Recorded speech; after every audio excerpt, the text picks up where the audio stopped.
welcome to the one and only Tszyu.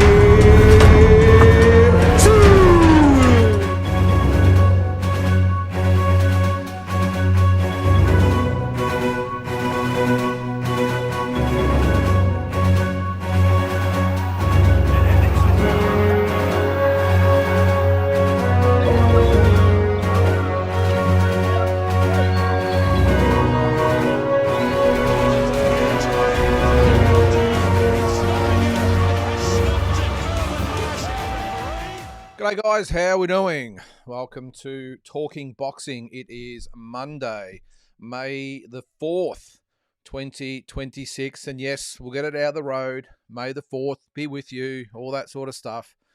It's May the 4th. But big weekend. What a weekend. Nawa Inoue getting the win over Junto Nakatani. David Benavidez with the performance of his career yesterday.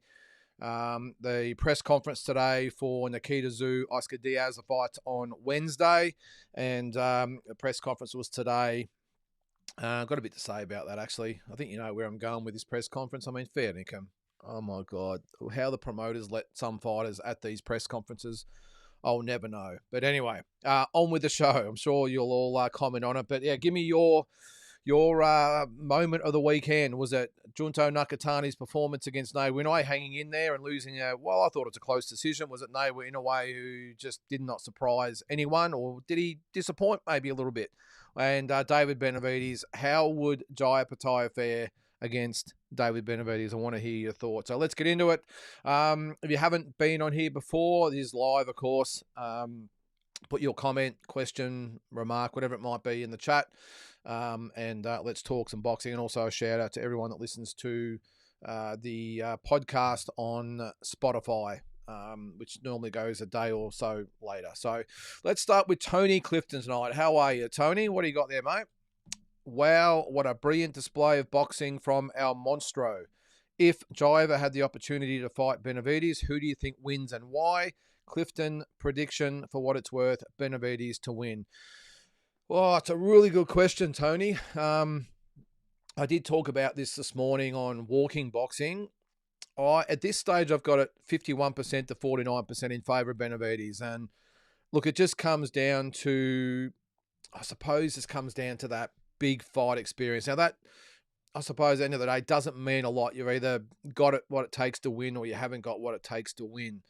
But I've just given the edge because we just don't know enough about Jai. I mean, we all know he's a super talent.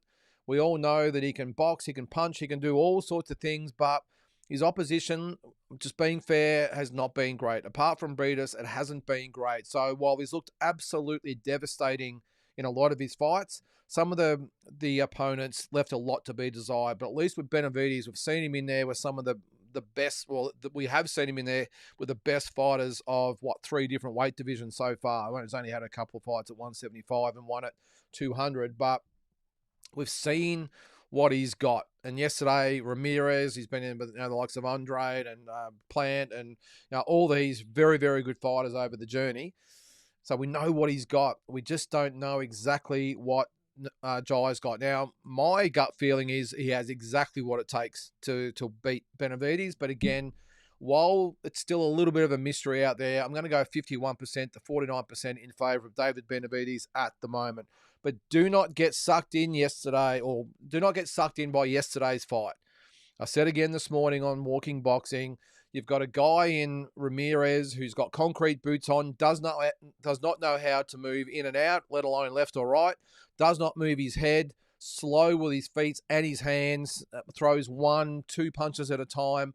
Don't compare him with someone like a Jai Opetaia, who is so fast on his feet, very quick hands, very good power, good lateral movement, great boxing IQ, great boxing overall talent, and is going to throw 4, 5, 6 punches at a time. So do not, I hope no one's in the chat at the moment saying, well, based on him beating Ramirez, he's got to be the favourite to beat Jai. Completely different fighters. Now, I'm just leaning towards Benavidez for a completely different reason to what I saw yesterday. I can just see the fact that he looked like he carried the weight really well. He come in, I think, of around 195, I think it was, but carried the weight well, brought up his hand speed. He's pretty good on his feet, I suppose. His volume punching brought all that up. So again, I'm just leaning towards David Benavidez based on that. But I just want to see maybe Jai have another 1 or 2 fights against maybe some better opposition, and let's just see what he's got. Again, we've seen against lesser opposition, but I have no doubt that he'll be more than able to match David Benavidez. But I suppose you have to go on the balances of probability, and that's why I'm just slightly leaning by a couple of percent to David Benavidez. But what a fight that it will be. I didn't like that he didn't even mention Jai's name after the fight. It was all about Canelo. I mean, can you just drop the Canelo talk, David? I mean, it's not going to happen. He walked out before you fought. He didn't want to be the focus of your after-fight tirade, I suppose, and I thought it was a great move. Now, if you didn't see it, Canelo Alvarez left straight after Jaime Munguia's fight. He said, yeah, I'm out of here. Did not let David Benavidez have his moment, because you know what would have happened after the fight when David Benavidez called him out, and maybe he had an inkling on what was going to happen, and they would have put the camera on him, they would have all the spotlight on him, and he would have sat there feeling pretty silly and made David Benavidez probably a little bit more relevant than he wants him to look. So he just left and just took the sting right out of it. And when he sort of said afterwards, you know, I've been chasing him for all this time and I want to fight him, all that sort of stuff. Mate, you're 200 pounds now. Canelo is 168. And even if you go down to 175, he's not coming up to 175. And there's no way coming from 200, you're not going to get down to 168. It's just not going to happen.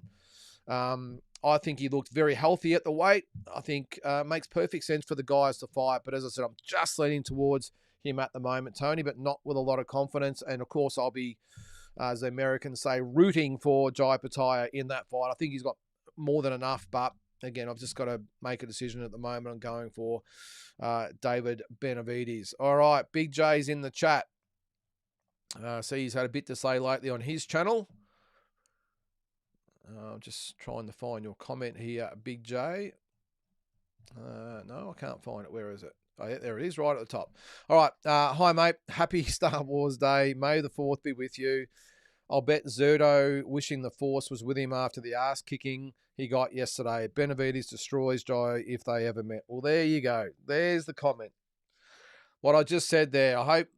Now, I think Big J, you actually tipped Ramirez to beat Benavidez, by the way. So, look, I can understand you're impressed with David, sort of swayed you. I'm not saying he can't beat Jai. As I said, I've actually tipped him to beat Jai, but surely you can't say that David Benavidez destroys Jai based on yesterday's performance. It's 100% different fighters. I respect your call there, and as I said, I've tipped David to win as well, but to say he destroys Jai, come on, Big J. Come on, mate. Let's get with the program. Jai is an unbelievable talent, and he will more than match David Benavidez, I can guarantee you. Do you reckon Jai's going to stand there and let David Benavidez throw 6, 7, 8 punches at him in a row? Do you really think he's going to just lean in close and let David Benavidez just tee off with hooks and uppercuts and body shots and not throw anything back?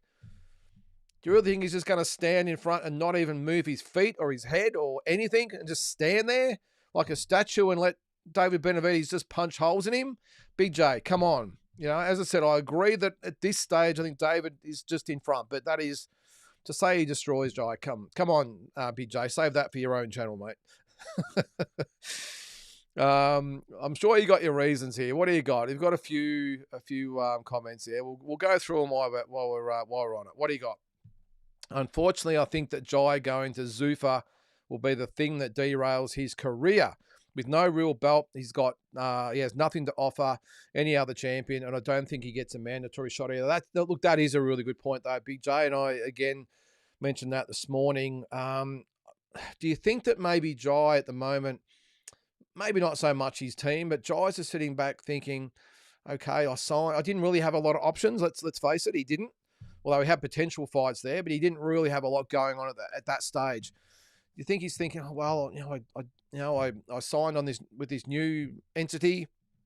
I'm in line for some bigger paydays, but in the long run, is it really going to help my career? I'm going to get paid well for the fights that I have, but are they not going to be legacy fights?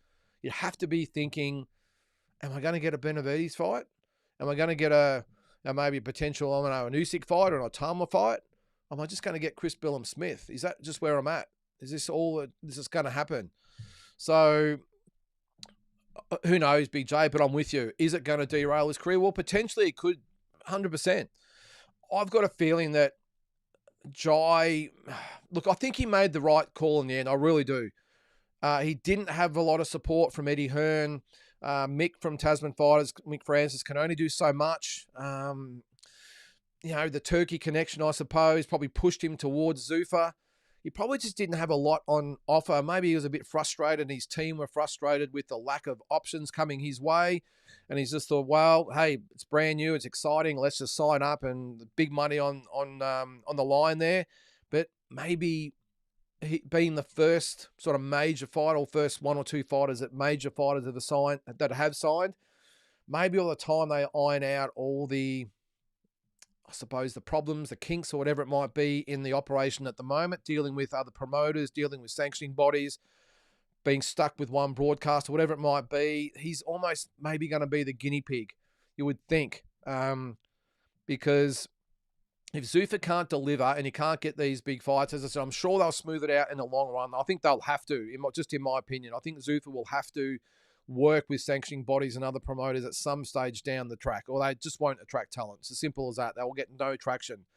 I've just got a feeling that maybe Jai, maybe instead of being the first, maybe should have waited a year or so and then maybe look at where they're at rather than just dive straight in. But hey, if it's just about the money and maybe having someone with a bit of power like Dana White behind you, then maybe it's the right call. But geez, if it's at the I suppose the trade-off of not getting those big fights against the Benavidez of the world, yeah, I've got my doubts too, Big J. And to listen to David Benavidez at the press conference yesterday, pretty much to say, I don't know why he went to Zuffa, but he's pretty much derailed our fight, which is pretty much what he was saying. He said, I don't know why he went. He's over there. I got no ambitions to go over to Zuffa. And don't forget, Dana White has said on the record, he has no intentions of working with other promoters, no intentions of working with other sanctioning bodies. It's Zuffa. Now, I know he's obviously said that they might bend here or there, but PBC is David Benavidez's promotional company. He's obviously loyal to them. He's got no inkling to go over to Zuffa. So you just got to wonder, will he get the big fights? I'm doubtful, but because just judging by David Benavidez's sort of body language and his language in general, the way he spoke and the way he spoke about Jai, I think, as he said the other day, the ship has sailed. I don't think he has any intentions at the moment of fighting Jai Opetaia, and I don't think it's got anything to do with being scared of Jai Opetaia. Again, fighters like David Benavidez do not get scared, okay? Canelo wasn't scared of Benavidez. Benavidez isn't scared of Jai. It's just business. And you just get the impression that looking at the language yesterday from David Benavidez, he's just like, well, he's over there, I'm over here, so it's just off. I'm going to look at other fights. I'm going to go down and fight Bivol, maybe Beterbiev. Maybe he goes back up to cruiserweight. Maybe he goes all the way to heavyweight. I don't know. But you just get the impression, judging by what he said yesterday, at this stage, he has absolutely no intentions of fighting Jai Opetaia. So we will see in the long run, Big J, whether he's actually made the right call or he hasn't. All right, we're still with Big J. You've got a couple of comments there. All right. Tszyu versus Spence finally announced, but what's that? I'm assuming that's claim. It's bigger than Horn versus Pacquiao is plain embarrassing. I doubt it breaks pay-per-view buys either. Maybe high, 900,000. I'm thinking maybe you meant 90,000 there. Big J, actually, I think you did say that, yeah. Both careers are hanging on by a thread. Well, I will agree, Big J, that both careers are hanging by a thread, and I think for the loser, it is curtains. Maybe Tim, who knows, maybe might have another run at it. He's only 30 years of age, obviously. Spence is, 36? I'm with you there, though, Big J. Horn, to say it's bigger than Horn Pacquiao, I mean, that's just laughable, that is. I don't think it's, well, maybe it's as big as Kambosos and Haney, but certainly not bigger than Horn Pacquiao, and 100% not bigger than Green versus Mundine 1. I know that was an all-Aussie fight, but, I mean, I think people have got short memories, Big J. Horn versus Pacquiao. I was at that fight, and I think you would have been there as well, or you remember it obviously well. It's 9 years ago. The lead up to that and the hype around the event and the crowd on the day, 51,000 people there. I remember being in Brisbane for fight week at the hotels, the buzz around the city in the hotel where all the fighters and broadcasters and whoever was anybody was all in that hotel that week, and we just hung out there all day and just table hopped all day. It was fantastic.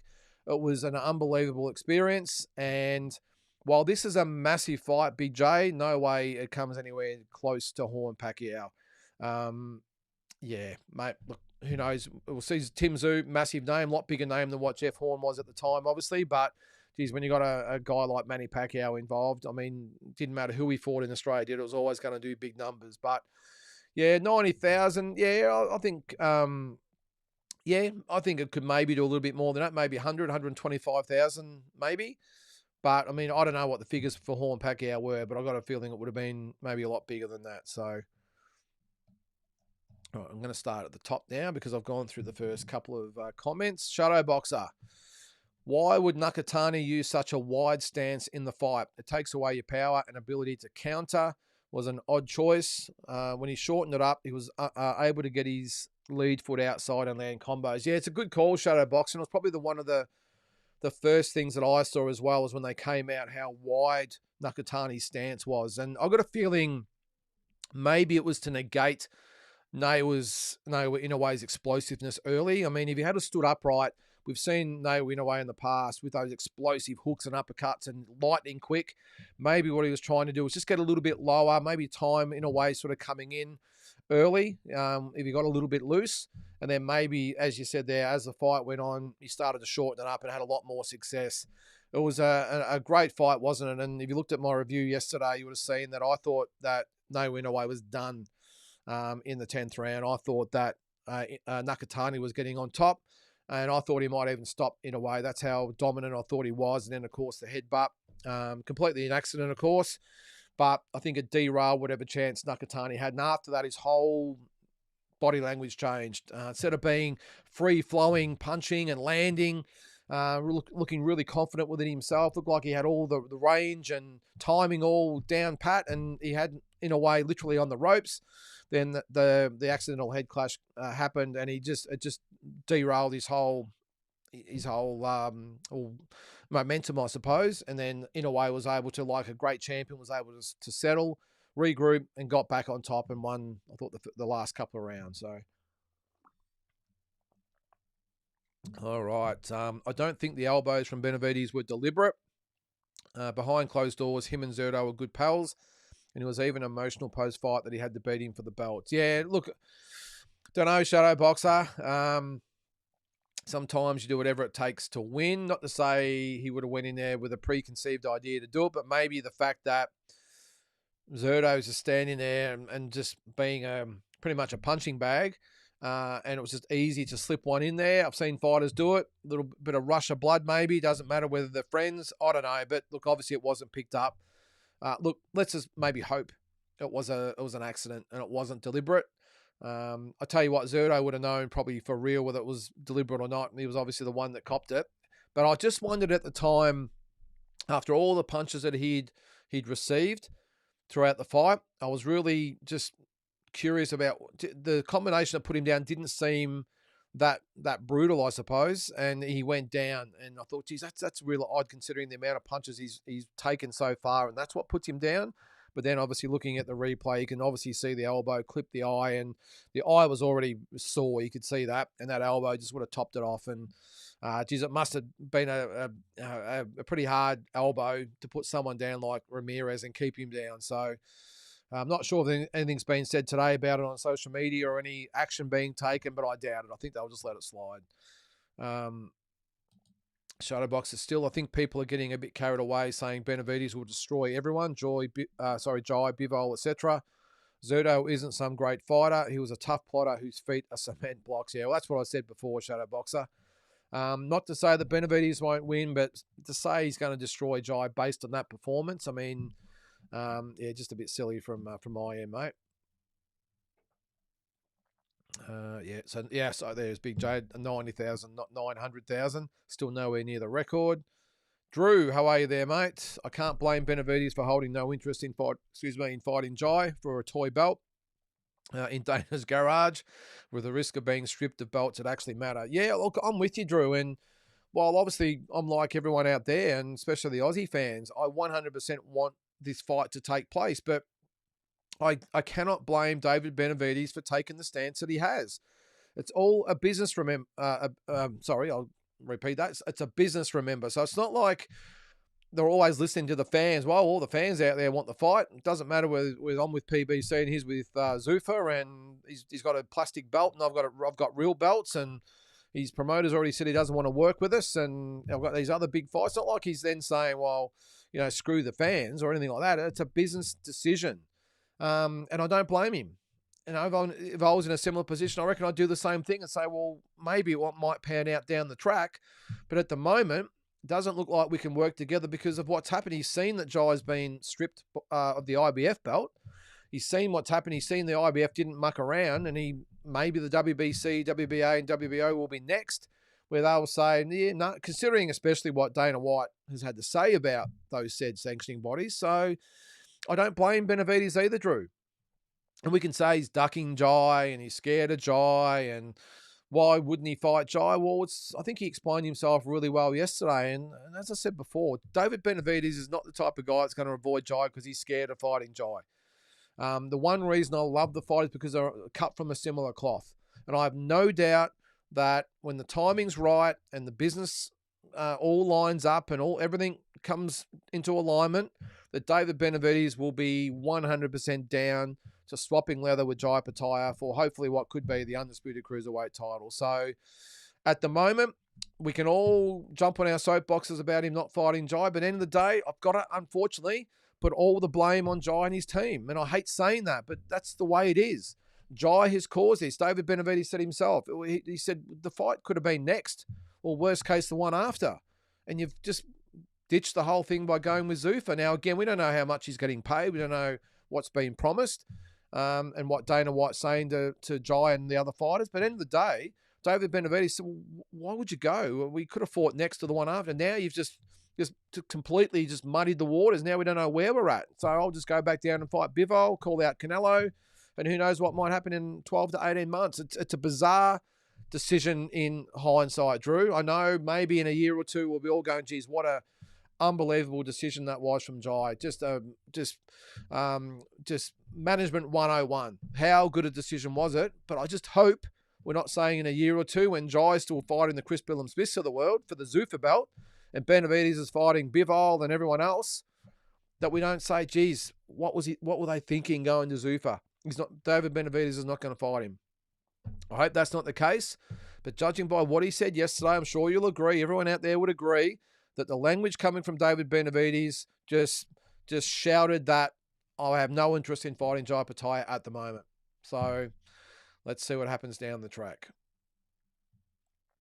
What do we got here? I might have skipped ahead here, guys, but I'm going to just read the comments out as we go because I've got something here from... Was this about the Welcome to Country, was it, Drew? What do you got? I really don't wish to see Welcome to Country particularly often as it is. While I respect Indigenous people, I watch sport to escape from politics, agendas, and noise. Yeah, well, I'll probably get to that comment a bit later. As always, they're all over the place at the moment, so apologies if they're all out of order. But I'm with you there, Drew. I love our the Indigenous heritage and history of the Indigenous people here in Australia. But it's all, in my opinion, all it does is divide people even further. I get it. Welcome to Country. If there's an international event or someone coming from overseas, a political person, whatever it might be, that's different. You're welcoming people to the country and the particular lands of the people. But I just think it's really driving a wedge even further between Indigenous and non-Indigenous people, where we've got to see that pretty much every single sporting event, the kids are apparently doing it at schools and everything now. I think there's a way to honour the Indigenous heritage of this country without this, especially like Australians versus Australians, whether it be sport or individual things or politics, whatever it might be. I just don't think it needs to be brought into that arena. It should just be for, as I said, whether an international sporting team comes over or an international politician, that's where a welcome to the country is. As it says, that's what it says, welcome to country.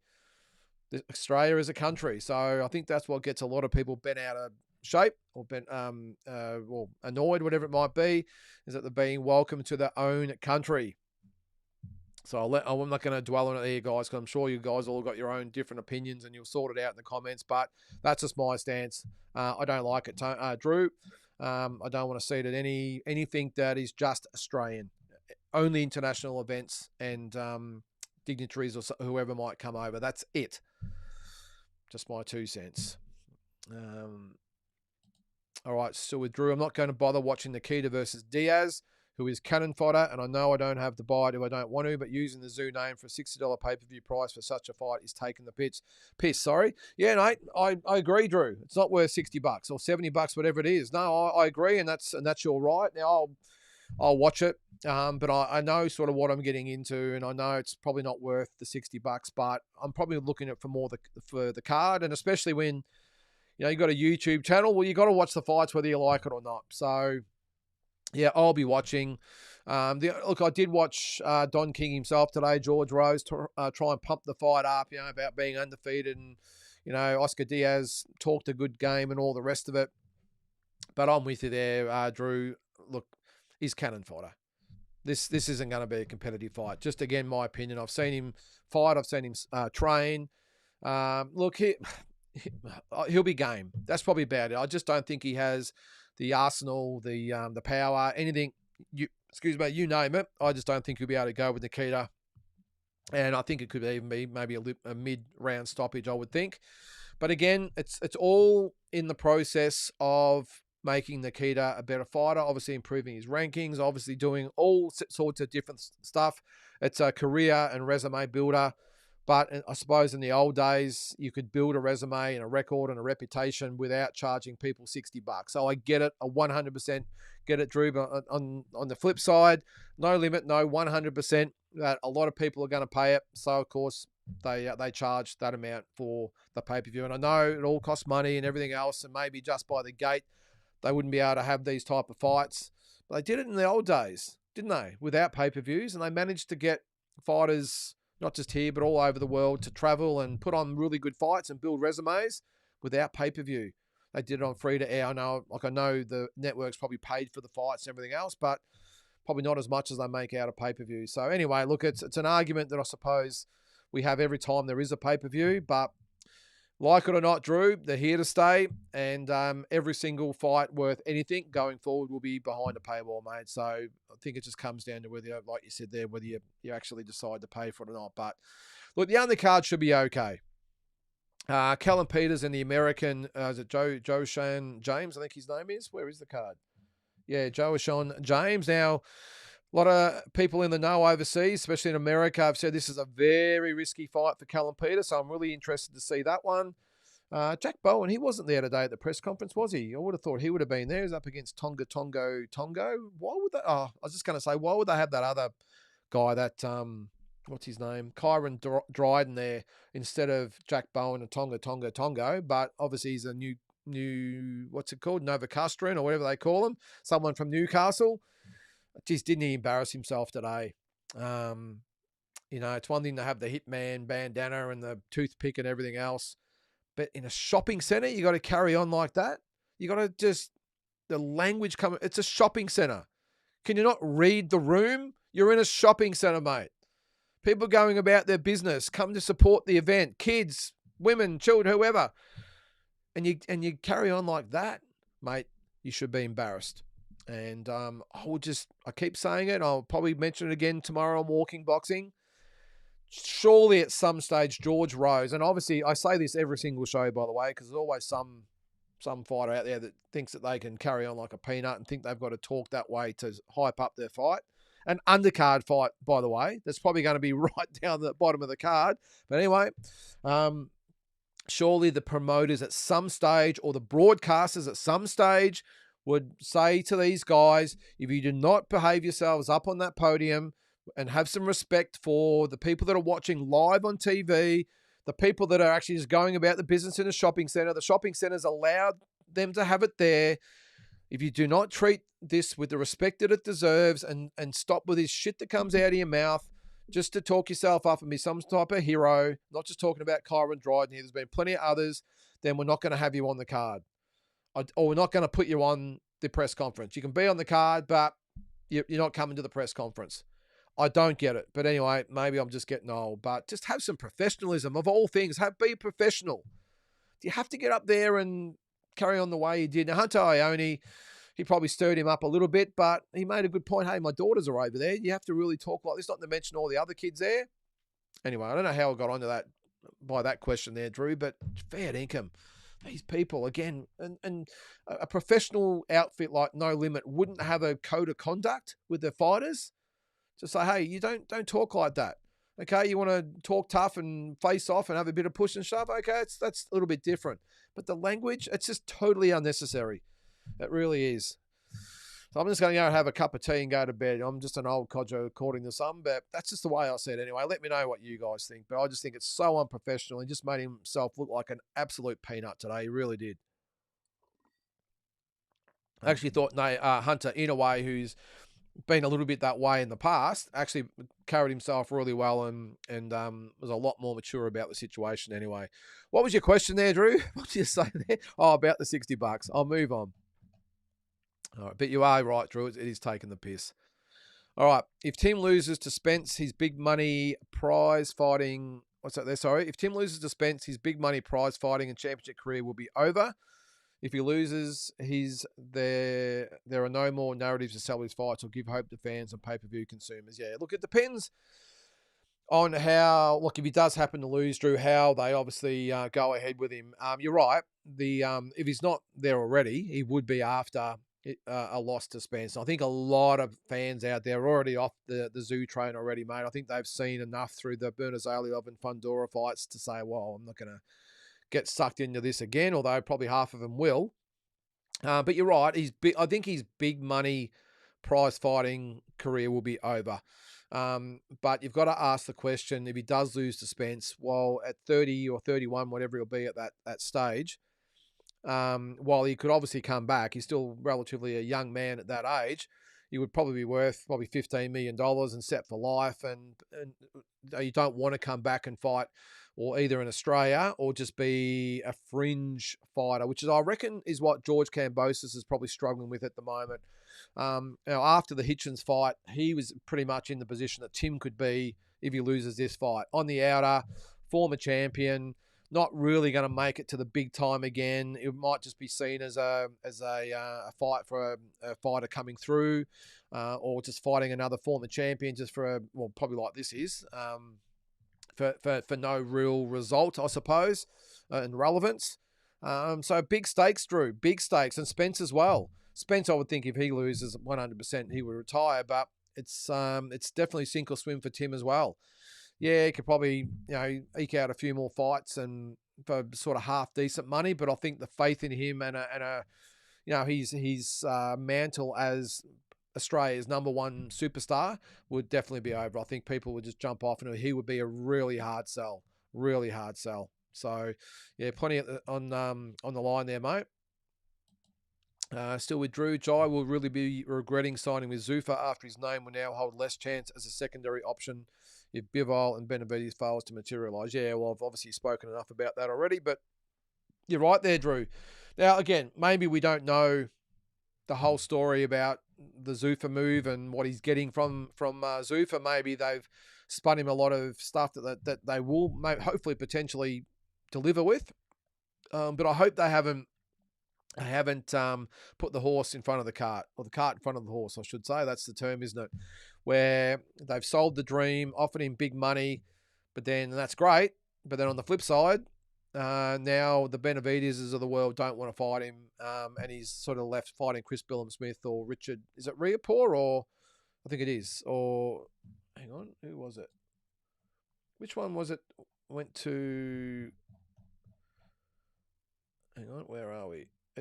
is it Riziki? I think, is it Riziki or Riapor? Whoever it was, the two R's, went to Zuffa as well. So is he going to get stuck fighting those guys, or is he going to potentially be in line for those big fights? Because at the moment, I think this whole thing with the IBF has pretty much scared a lot of fighters off. Not scared them off as far as wanting to fight, but scared them off as far as being involved in it. And especially the current generation of fighters, because all the fighters before them, of course, that they've admired and respected and followed on the way up, they all fought for the recognised belt. So the David Benavidez of the world would have watched all the legends of the past coming through. He's a traditionalist. That's pretty obvious. Maybe the next generation after this one, who just get introduced to boxing as the Zuffa gets maybe a little bit more traction, will have no hesitation signing with Zuffa.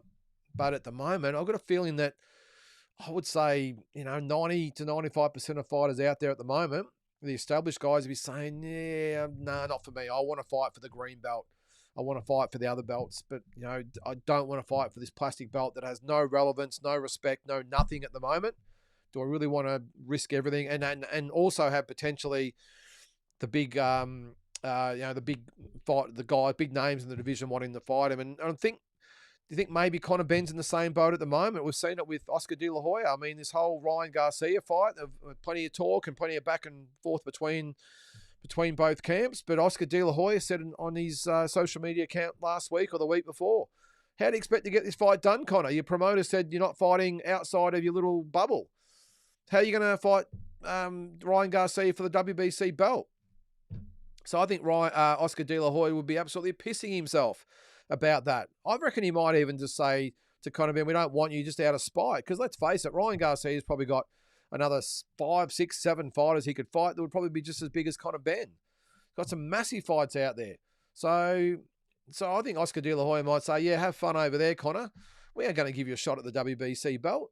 It's one thing for Ryan to say he wants it, and whoever to say they want it, and Conor Benn himself, and maybe Ryan Garcia himself. But I think Oscar De La Hoya might say, yeah, good luck with that, mate.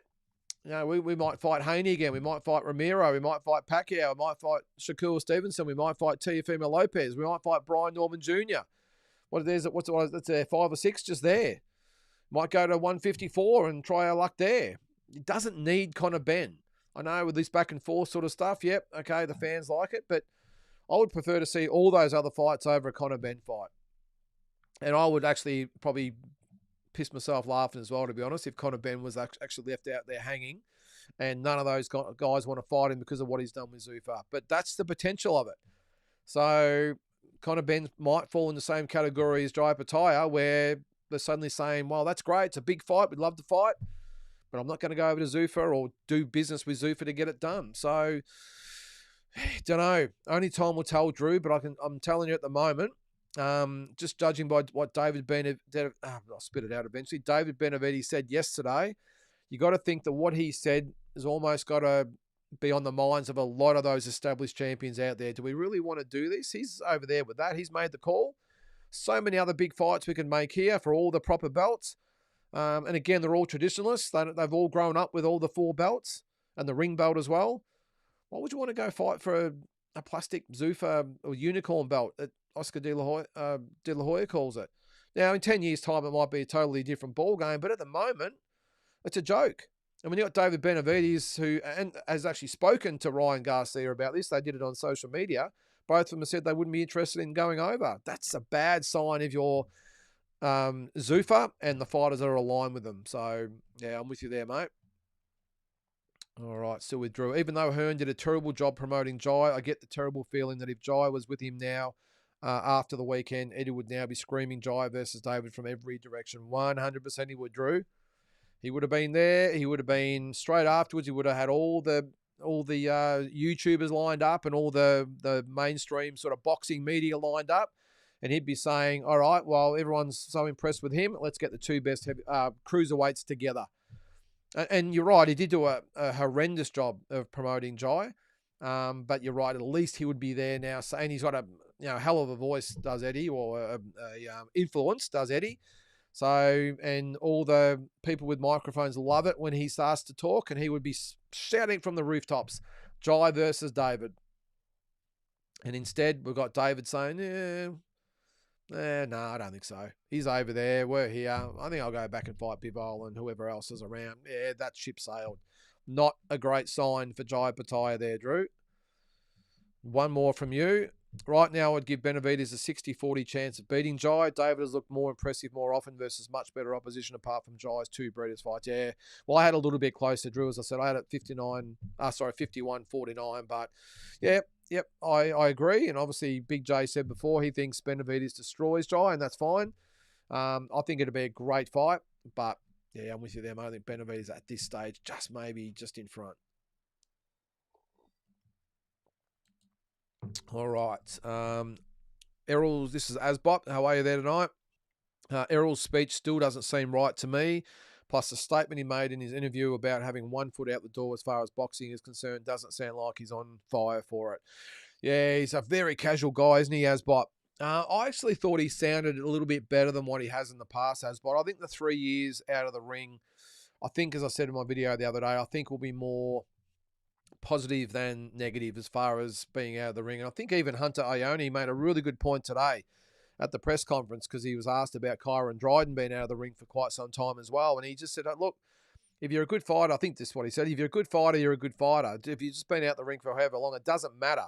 As long as you do the proper camp, you're still going to be good. Okay, you mightn't have that real ring, proper fight timing or whatever it might be, but you can simulate that. There's no reason why you couldn't set up a similar type of thing in the gym, have a crowd there and sit down between rounds and, and all the rest of it and do, and have proper opponents coming in over 12 3-minute rounds and just simulate fights all the time. You could get it's not obviously going to be 100% accurate, but at least you can get a feel for what it's like to be back in the ring and doing the proper rounds against proper opponents and everything else. And as you said, if you're a good fighter, you're a good fighter. But I think the 3 years out will be more beneficial than detrimental to him. As I said, I wasn't that concerned about his speech. He's just got a real drawl, hasn't he? That Texas drawl. And I have had worries about him in the past as far as where he's at. But I actually think he looked a lot healthier than what he has for a long time.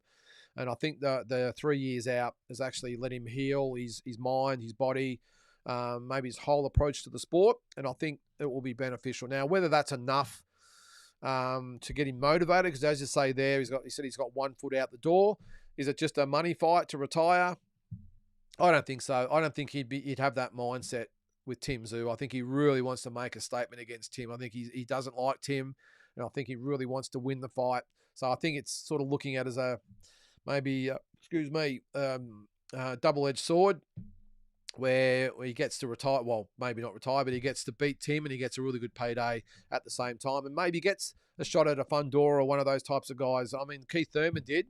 He had one fight in, 3 or 4 years, and that was against Brock Jarvis. That was enough to get him a Fundora fight. So maybe that's what Errol's looking at the moment, get a good win over Tim for a good payday, and then he can fight a Fundora or a Josh Kelly or one of those types of guys, maybe at Boots Ennis, and for another big payday and a shot at the belt. So...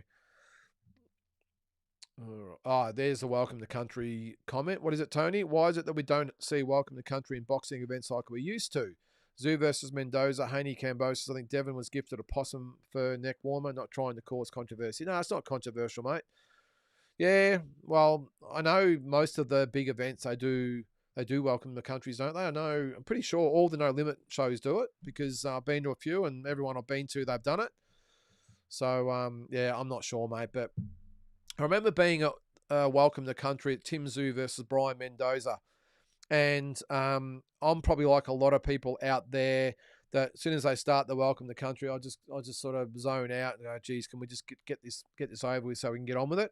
But I remember on that day, and if any of you guys are out there, you can probably recall that the guy that did it, he was excellent. He didn't get up there and preach and carry on. He was very matter of fact. I can't remember what he said, but I remember thinking, he said, that's the way it should be read or said, whatever it was that he read out. But I thought that's what it should be. And even the whole crowd actually applauded rather than going, yeah, come on, let's get on with it with the fight. The whole crowd applauded. So I think done right, there might be a place for it. But normally it's just Uncle whoever up there just pretty much telling us how bad we are, and don't forget that it's Indigenous country, and that's fine. But I just don't think it's the arena for it. All right, Big J. Unfortunately, I think that Jai going to Zuffa will be the thing that derails his career. Is that the one you said before? I think it is. Sorry. Yep. Eminem, Errol Spence talking is a hard watch, and Tim talking isn't much better, to be honest. Yeah, it was not the most exciting press conference, was it, Eminem? Like you said there, Spence, he just sort of talks like this, and yeah, I'm going to come back and can't wait sort of thing. And then you got Tim, who's like, what's he saying? What's he trying to get at? But look, end of the day, press conferences are just a small part of it, and you better get used to interviews, Eminem, because when we get to about a month out from the fight, it might even be short, it might be long, it might be 6 weeks out.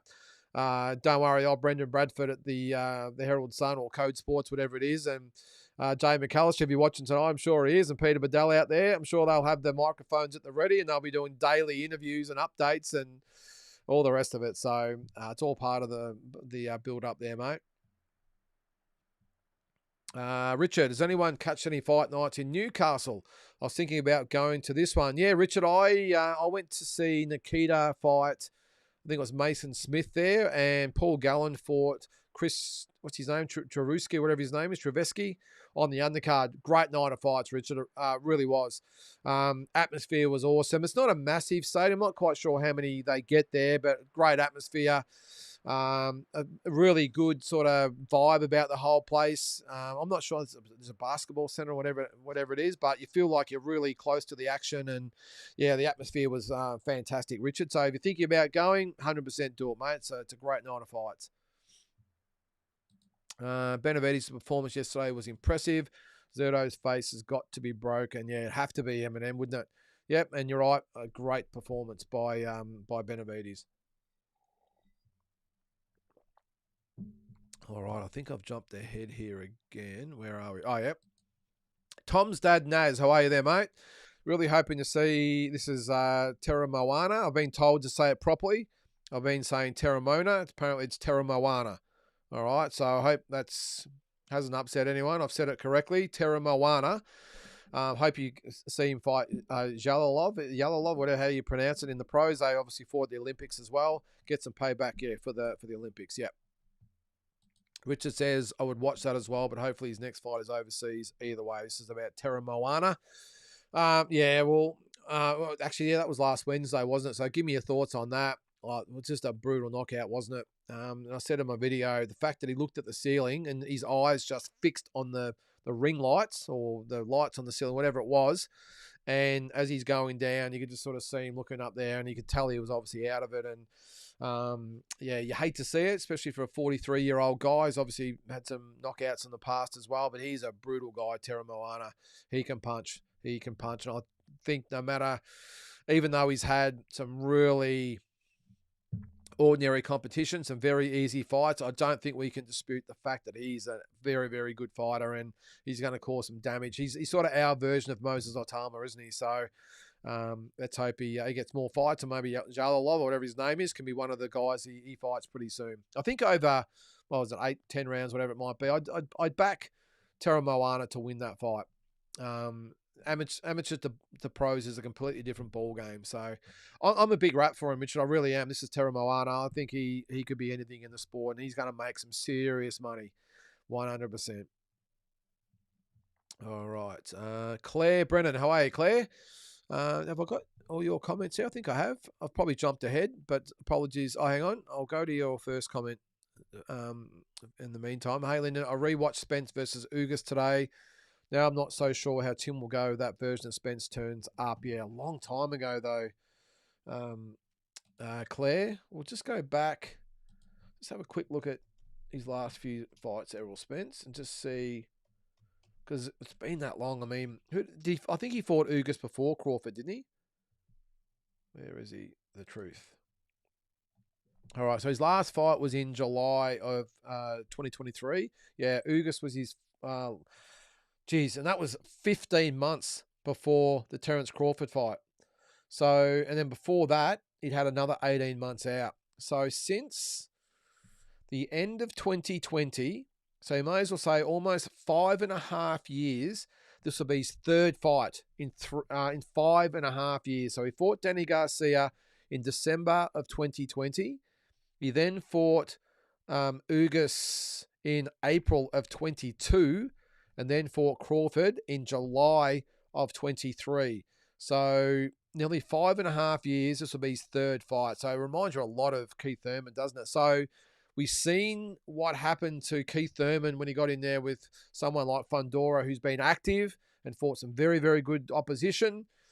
We've seen what Fundora did to Thurman and how just completely lacking pretty much everything that Thurman looked. I mean, he looked like an old man overnight.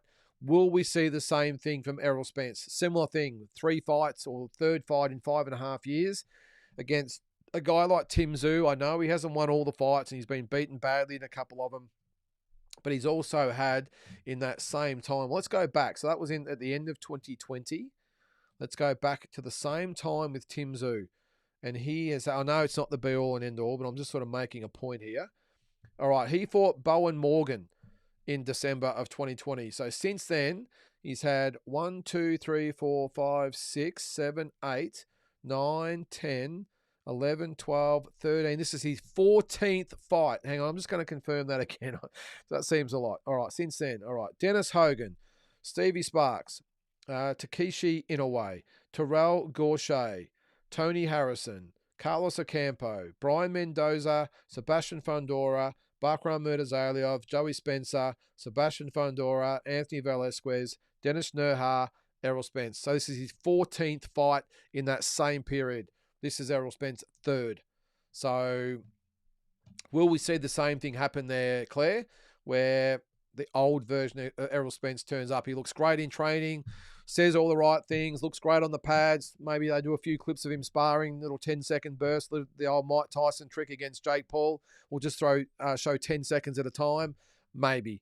I don't think we'll see that bad a version of Errol Spence, but could we see him turn up on the night and just get old? 36 years of age, and Tszyu, could this be his moment? I think it could be. Still with Claire. Did you see Spence was asked which rapper will he have for the ring walk? And he mentioned wanting to have an Aboriginal tribe walk him out as he's aware of their plight and he wants to show respect. What exactly is their plight, Claire? That's what I'd like to know. I think we've crossed that bridge a lot, haven't we? I don't reckon there's a plight anymore, but I get it what you're saying there. And Errol Spence has obviously got his reasons. I'll tell you what, there's some really good Aboriginal. Am I allowed to say Aboriginal? I'm not sure I am. Indigenous. Used to be what you had to call them. Now it's a bit of an insult, I hear. So Indigenous or First Nations, I'm not quite sure. Some great rappers. I've seen some really good ones online. So he's probably going to have his pick, and I'm sure one of them will love to walk him out. But yeah, they've got some talent, that's for sure. But I didn't see that though, Claire. But that's a really good gesture, isn't it? All right, still with Eminem. Hang on, I'll just go grab a drink here. All right, will Paro versus Crocker be on the Tszyu Spence undercard? I doubt it, Eminem. I've got a feeling I've heard that they're going to fight at the end of June, which is what, a couple of months away, or just under 2 months away. That's what I heard, the end of June for that, and then obviously Tszyu Spence. But look, it does make sense, but like Liam Paro, I mean, and Crocker, I mean, the guy had the flu or a cold or whatever it is. They're supposed to fight in what? I'm just trying to think. Was it in? When was this? Nikita's, right? That was January. It was Tim who fought in December. So that would be 6 months on from a guy that had the flu, and he pulled out 3 weeks before after getting the flu.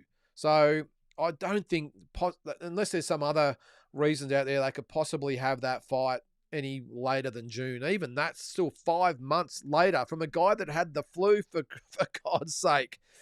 I'm sure they've had the reasons. I know it's just a small thing. You get the flu and then you got to reschedule everything and it has to work in with everything. I get that, but that would be 6 months out with the flu. So yeah, and not to mention the expense. Eminem, they would be wanting to save all their pennies to put into Tszyu versus Spence. That's going to be a very expensive fight. By all accounts, it's $15 million to put it on, or that's the purses, whatever it might be. They're going to need every cent they can get. And let's face it, people are going to tune in to watch Tszyu versus Spence.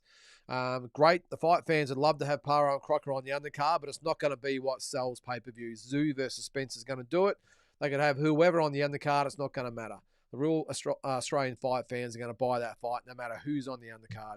And Paro versus Crocker would probably just drain $1 million out of the profit. Or would it be that much? Maybe. Could be. It's a world title fight. So they don't need to do an M&M. So I think it'll be a standalone, I would think, and they'll probably put a really good undercard on it and sell that one for $70 as well a month before Tszyu versus Spence.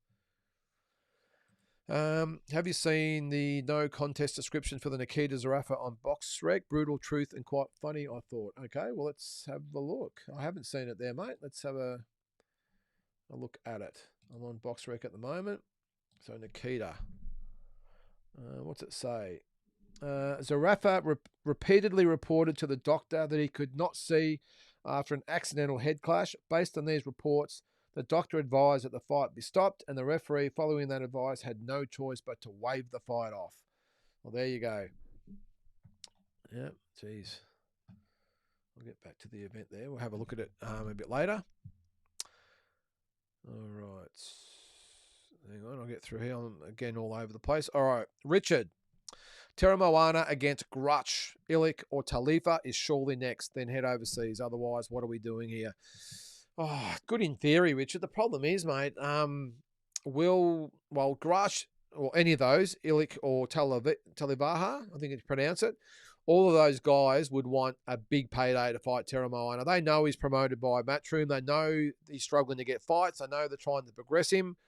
They know that Matchroom need to invest in him, so they would have their hand out for some money, some big money. And I don't blame him, by the way. I think you'd want at least $50,000 to $70,000 to take on Tera Moana, just my opinion. Especially if they want Tera Moana to headline a pay-per-view here. I think he beats all those guys pretty comfortably, by the way. But if it was Tera Moana versus Illich, is that how you pronounce it? I hope I've got it right. Illich for the Australian title, that's the fight. Now, Grutch would probably be the more entertaining fight, or even Talivaha. But they need a title to have it for the Australian heavyweight title. They can, even though it doesn't really mean a lot these days. Everyone goes for these regional belts all the time, but they could really promote that up as, you know, Australia's next heavyweight champion, the superstar Tera Moana, up against Stephen Illich for the Australian heavyweight title. They could really promote that up. I'm not sure whether Grutch would want that fight unless it was a massive payday. I think he's coming out of retirement. Don't forget as well. And I think the only thing that would, at his age and probably his ability level, the only thing that would convince him to fight Tera Moana would be a big payday, at least $50,000, I would probably think. Which, when you think about it, is pretty much chicken feed for a company like Matchroom and what they're looking to get out of Australia and the money they generate with sponsorship and pay-per-views and all that sort of stuff. $50,000 should be nothing. And pretty much, if I was Grutch, I'd be asking for $100,000. That's just me and his management, which is obviously Glenn Jennings. I'd be saying, yeah, we'll fight him, but this could be a retirement fight for Brendan Grutch. We want $100,000, and I'd pay that if I was Eddie Hearn in a heartbeat. You know, maybe Tera Moana at this stage has to maybe take a bit of a haircut as far as his purse goes. Maybe he fights for 50, and it's Grutch fights for 100. And before he's, hang on, Grutch gets paid twice as much as Tera Moana. Yeah, that's the way it works sometimes. It wouldn't be, well, I'm going to say it's not the first time. It happens all the time with young prospects coming up. The opponent gets paid more because obviously they're building the superstar up, and they need to pay those opponents the right type of opponents to get them in the ring. So that's why they get paid so much. And obviously the star of the show gets paid less. Looking at the bigger picture, that in a year or two down the track, they're fighting for millions of dollars. So what's giving up $50,000 here and $50,000 there to these opponents to get where you want to get to? And Tera Moana, he'll be world ranked very soon, I would think, if he's not already. I don't think he is. Surely not. But I've seen other weird and wonderful things. You'd almost think if Moses Otama is ranked, you almost think that Tera Moana might even be ranked. No, he's not ranked at the moment. But I wouldn't be surprised if very soon you see Tera Moana in the top sort of 15 of a couple of those organisations. So, but then head overseas, Richard. But I think what they want to do is go through the Australian channels. Tera Moana wants to. Eddie Hearn has said he wants him to as well. But definitely Stephen Illich is the fight they should have, and then head him off overseas. What's he had, 11 or 12 fights now? He's ready. Take him over. I'm sure he'll do some major damage over there. All right, Richard, I get it that No Limit are New South Wales based, hence why they love rugby players and George Rose being one of them. But shows in other states apart from there in Queensland would be nice. Yeah, it would be there, mate. Queensland, I mean, they do a fair few shows in Queensland. I mean, as a Victorian, I feel a little bit slighted that they haven't come to Melbourne. I know, what was it, about 3 years ago they came to Melbourne for the Joseph Parker and Django Opalu fight. And Nikita fought on that card as well and knocked out Benjamin Bomber. Yeah, I don't know why they've locked out the Victorian scene, Richard, because I got no doubt, and we've shown it, we turn up. If they want a really big attendance to a fight night, Victoria can more than hold its own, or Melbourne can more than hold its own. I mean, geez, we even got 5,000 in Bendigo for Jeff Horn versus Michael Zarafa back in the day. We could have easily probably sold another 2,000 seats on top of that as well. So, yeah, I don't know, Richard. I know when they come down, did they have an AFL fight on that card? Is that the one that Cameron Mooney fought the former Essendon player and got knocked out? I don't know. But yeah, look, I suppose they just go where the money is, Richard, and that's obviously New South Wales and Queensland. So, but I would like to see George Rose maybe go to Adelaide, go to Perth, obviously, as I said, Victoria. Shit, go to Tasmania if you get some government funding. Although having said that, you'd have to put up with Tassie Brown down there. I don't think he'd welcome some interlopers into his territory down there. He'd be waiting at the airport ready to punch on with George Rose, I reckon. But, yeah, I'm with you there, mate. I'd like to see him in other states, but I don't think it's going to happen because obviously the money is in New South Wales and Queensland. Those saying Tim versus Spence is the biggest fight ever in Australia are nuts. Spence nowhere near Manny or Loma or maybe even Haney. I'm with you, Naz. I don't think it's anywhere near the biggest fight. It's a solid fight. Really good fight for both of these guys at this stage of their careers, but to say it's the biggest fight in Australia, look, it might generate the most amount of money, or will it? Who knows? You have to adjust for inflation and all that sort of stuff, but the biggest fight in Australia, nowhere near it. I think Manny versus Jeff Horn is obviously the biggest, but I think what's bigger, George versus Loma or George versus Haney? I think as far as name and reputation goes, maybe it was George versus Loma or Loma, whatever you might want to call him, but Haney is a top 10 pound-for-pound fighter, as was Loma as well. So, and we've got to give George Kambosos full credit and pats on the back for what he's done for Australian boxing, bringing 3 of the biggest fights of all time here. Fantastic effort. I know he didn't win any of the fights, but good on him for actually making it happen here in Australia, and obviously Jeff Horn with Pacquiao as well. But yeah, I don't think it's anywhere near the biggest fight. Now it might generate the most amount of money, but again, it's based on inflation. I still think Green Mundine would probably triple it as far as pay-per-views goes, maybe even more, and the attendance will probably be more as well. But I don't know, Naz, I'm not that stressed about it. I mean, saying who's the biggest fight, the fact that we're getting these big fights and we can argue about it, I think is the positive, isn't it? Because, to have all those massive fights in Australia has just been great for us fight fans. What else you got there, mate? It's interesting reading the comments from people on overseas boxing channels. So many saying they can't believe the Tim versus Spence fight is pay-per-view. We just swallow it and pay up over here, it seems. I've got a feeling, though, Naz, it'll be pay-per-view in the States as well. It's going to be on Amazon Prime. It's obviously a PBC fight as well. So unless I've read that wrong, have I? I would assume being a PBC fight card with Amazon Prime, they'd be getting charged, but maybe they're only going to get charged $30 or $40. We're going to pay probably $70, even $80. You would probably think. Yeah, I think it's definitely a pay-per-view fight. I mean, as I said before, any fight worth its salt these days is behind a paywall. And even if it's on a streaming service, you're still paying for it. Whether it's on Paramount or Netflix, whatever, you're still technically paying for it. Netflix is probably the best value for money because what do you pay, $14, $15 a month or $20, whatever it is a month. But technically you're still paying for it. But yeah, I got no dramas with being a pay-per-view.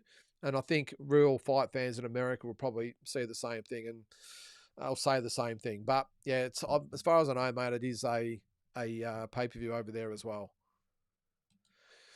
All right, surely Inouye is number 1 pound for pound after fighting a fellow top 6 pound for pound guy, while Usyk fighting Spider Rico, who's had 1 fight and from a different sport. Also, Inouye, 4th fight in 12 months to Usyk's 1. Yeah, well, it depends on how you define or what sort of criteria you have, Naz, as far as your number one pound for pound fighter. I'm with you. I'm going to put Inoue at number one now. Actually, might even mention that tomorrow on Walking Boxing. I would have Inoue at number one now. I think he's done enough.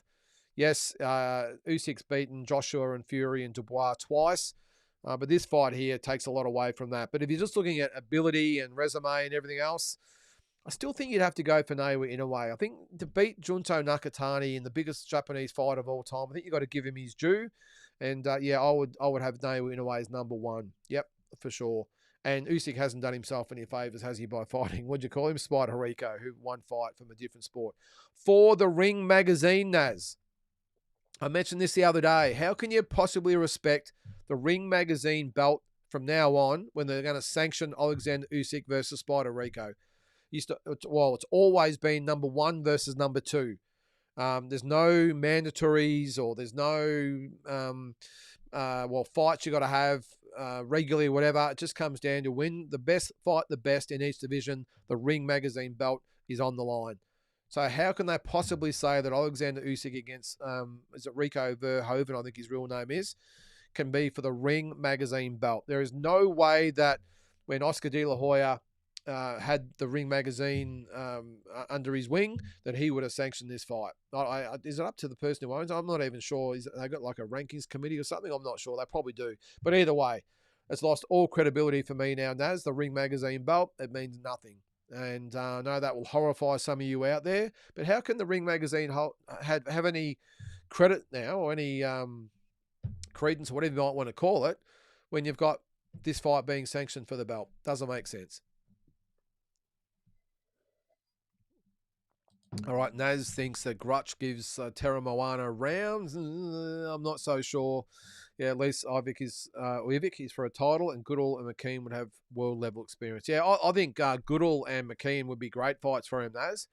I think he knocks both of them out, but I think they would be the best possible fights here in Australia. And you made some good points. I mean, we've said it on previous episodes as far as the rankings goes. There's some really good Aussies that could give Terra Moana a fight. Now, I think pretty much he knocks all of them out. I really do. But I think Talivaha would be a really good fight. Have I got the rankings up? I think I do. Yeah, hang on. We've been through this a few times, but I'll go through it again. All right, so you've got Stephen Ivic, of course, for the Australian title. You've got Joseph Goodall. You've got, I won't say Fangu Opalu. That would be, bad news for him. Vasawatu, is that how you pronounce it? He would be a really good fight for him. Grutch, of course. Talivaha. Jackson Murray, although I think that would end pretty early as well. Alex Leopold Jr. Now, there's a fight. So there's 7 just there.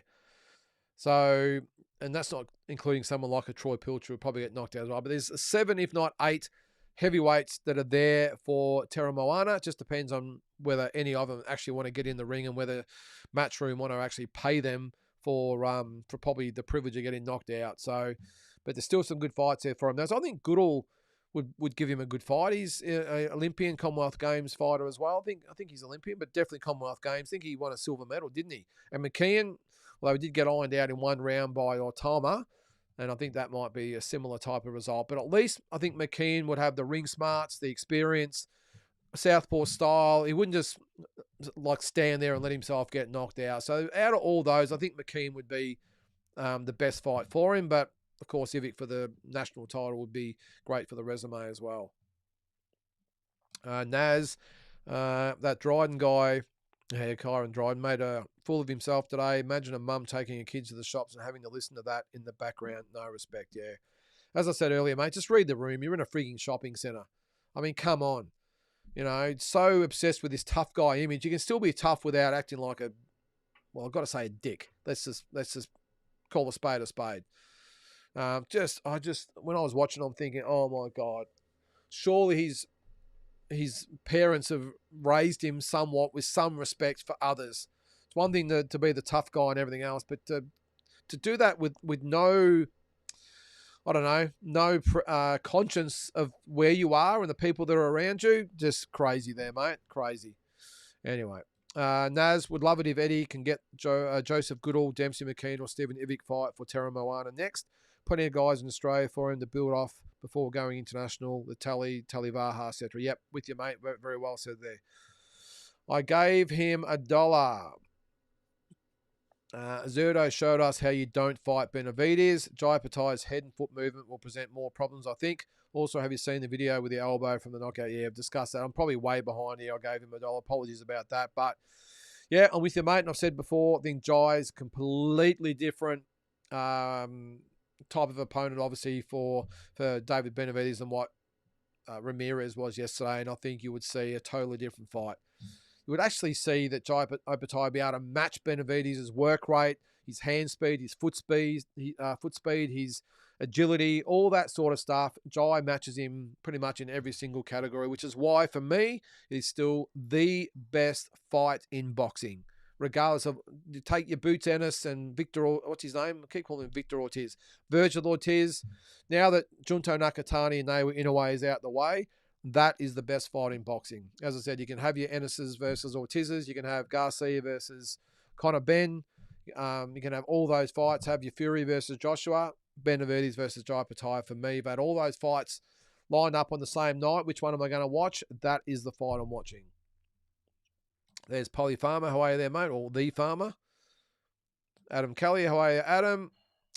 Naz, Jai's feet and power better than Benavidez in my opinion. Benavidez's speed and punch selection unrivaled. Would love to see it. Yep, as we all would, mate. What a fight it would be. Polly the Farmer says, interesting to hear Junto say the plan was to start slow, so in a way didn't figure him out too early. Sounds left field and negative, but in the end the plan had some merit. Yeah, well, up until the headbutt, as I said, Polly, I thought that Junto Nakatani fought a very good fight. I did think he gave away too many of the early rounds. I think he's a little bit too cautious. And normally, if the round is very, very close, the judge will always pretty much give it to the one that's pushing the fight and the aggressor, which was Naoya Inoue early. I thought Junto Nakatani started the right way. You know, as I said before, getting down in his stance and spreading the feet out and just giving Inoue something to think about. It sort of backfired a bit because I think he lost 4, if not 5, of the first 6 rounds, and then he came home with a wet sail and then the headbutt, and the rest is history. But yeah, maybe a little bit negative, Polly, but overall, I mean, we've seen Naoya Inoue just starch so many guys earlier. I get that he didn't want to go out at it too early, but I just think he might have waited a round or two too long. If you ask me, I would have thought maybe around the 5th round, but it wasn't until about the 7th, 8th round that he really started to pick it up. I think by that stage, Naoya Inoue was too far ahead on points. All right. Frankie, I like how Nikita doesn't talk shit to his opponents, unlike Tim. Costa never did that, and when he lost, he didn't look like a dickhead. Some fighters, it works for them, but not Tim, in my opinion. Yeah, well, I've always said, Frankie, Tim's not that guy with the trash talk. I thought he was pretty good in the press conference the other day, though, or yesterday, whenever it was. I thought he was okay. I thought the Buckram and even the Fundora press conferences were a little bit cringeworthy for me. I think he was just trying to, sort of acclimatise to the whole razzmatazz of American big-time boxing, and maybe he tried a little bit too hard. But, yeah, I thought he was okay yesterday. He got a little bit heated there after a little while. But I'm with you. Like, it's not him. It's not his sort of makeup to talk like that. And Costa never did it. Nikita doesn't do it. But as I said, mate, I thought Tim was a lot better yesterday than what he has been in the past. Big J, Benavidez broke Zerdo's face. Imagine what he'll do to Jai's. Imagine what he'll do to Jai's jaw. Big J, I've said before, mate, I know that was a reply to my earlier response to your question, but yeah, he broke Zerdo's face. But I've said before, mate, Zerdo was just a punching bag. He just stood there. And as I said, do you really think Jai's going to just stand there like that and let him punch him? Now, he might land one on him and crack his jaw. We've seen that. That's not going to worry Jai. I mean, Marius Breedis, one of the best cruiserweights of all time and a tough fighter, didn't worry Jai in that. And he beat Marius Breedis twice. I'm not quite sure what the point is there. Imagine what he'll do. Yeah, he could land one, but so could anyone land a punch on Jai's jaw. Again, I'm not saying that Jai's going to beat Benavidez, although I'm obviously hoping he will. But, mate, look at the bigger picture. Look at the bigger picture as far as the two fighters. Zerdo and Jai, just 180 degrees different. One is a plotter, He just stands in front of you, pretty much leads with his face. He takes 2 punches to land one. He throws 1 punch at a time, or maybe 2 punches. Does not move his feet, does not move his head, and just literally stands in front of you and lets you punch him 2 or 3 times, and then he hopes to maybe land 1 or 2 back. That's his style. Jai Opetaia, on his feet, with his hands, with his overall ring craft, IQ, natural talent, mate, you cannot compare the two of them. If you're saying, well, look what Benavidez did to Zerto, look what he'll do to Jai, that's just a ridiculous statement, Big J. Come on, mate. Get with it. Look at the bigger picture. Again, I'm not saying that Benavidez doesn't beat Jai, but what I'm saying is, how can you possibly use that I suppose perspective or a reference point to say that he's going to do that to Jai? It's a ridiculous statement, Big J. Come on. Tony, fair call, mate. Nikita does not talk shit to his opponents. He just talks shit. He's as sharp as a pound of liver. One weird unit. It's a good way to describe him there, Tony. Peter Guida, spot on. Ramirez style made it so easy for Benavidez, right there for him to throw his combinations, made his performance look outstanding. Well, sometimes you're only as good as the opponent that you're fighting. And I'll say it again, do you really think Jai's is going to stand there and let David Benavidez just tee off on him and not be quick enough or have the reflexes enough to punch back? Come on. Jeez, I get what where you're going, BJ. And I understand he made a statement yesterday. He made a statement. Make no mistake about it. I'm sure Jai and everyone stood up and went, wow, geez, he looked great at the weight. He looked great at the weight. And I'm sure Jai looked at him and went, well, okay, I'm all right. This is it. But come on, do you really think that that's going to be Jai Opetaia in there with David Benavidez and just stand there and let him tee off? Anyway. All right, Vincent, good win for Benavidez. Although it seems the fan club are getting carried away, let's not forget Zerto was handpicked because he was a statue. I wouldn't say he was handpicked, Vincent. He was well, arguably the number 1 guy in the division. We all think it's Jai, and a lot of people do, but there has been a lot of people that think Ramirez was the number 1 cruiserweight. And even our old mate there, Big J, he said that Ramirez would beat Benavidez, and Ramirez would beat Benavidez, and he was the number 1 cruiserweight in the world. So I can see why Big J thinks that way. But I'm with you. They are getting carried away a little bit, the fan club. But I don't think he was handpicked because of the way he fought. That would have helped, of course. And the fact that they sparred a lot of rounds together as well. They knew each other. I think Benavidez obviously knew something that maybe we didn't, that was shown in the fight yesterday. But I think it was the fact that he had 2 world title belts, Cinco de Mayo, fellow Mexican. I think that's why they picked it on that date and that fight. I think Zerto was the same.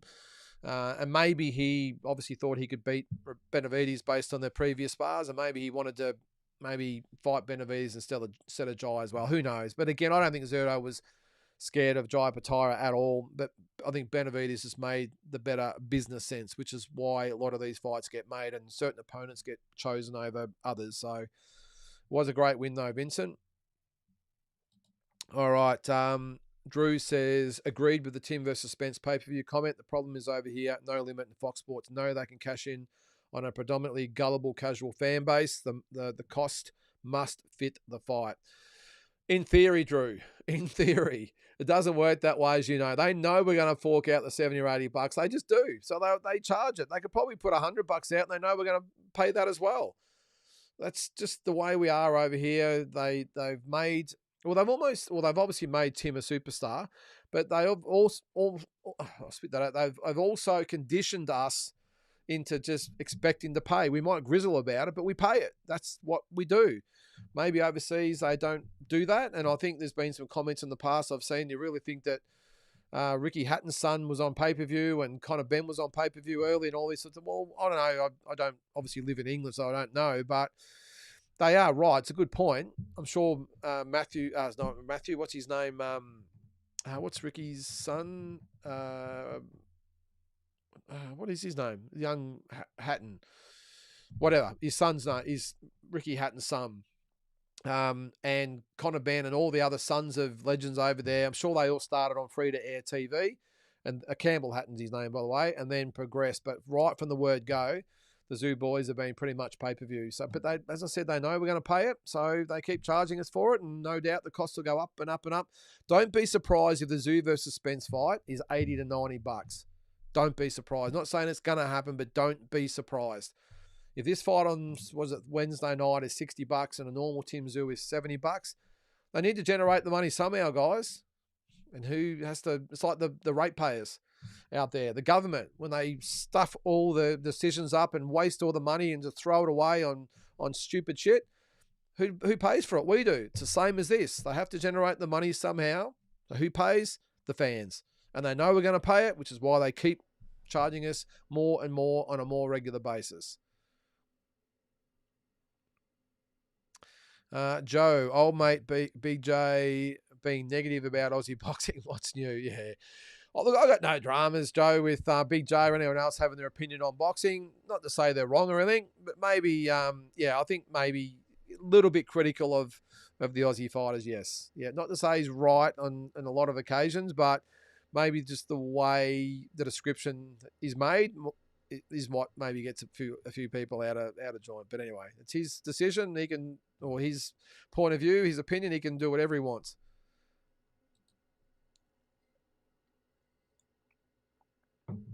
All right, Nakatani was coming on before the cut. Definitely stunted his momentum in the fight. I think it would have been a lot closer than it was if not for the cut.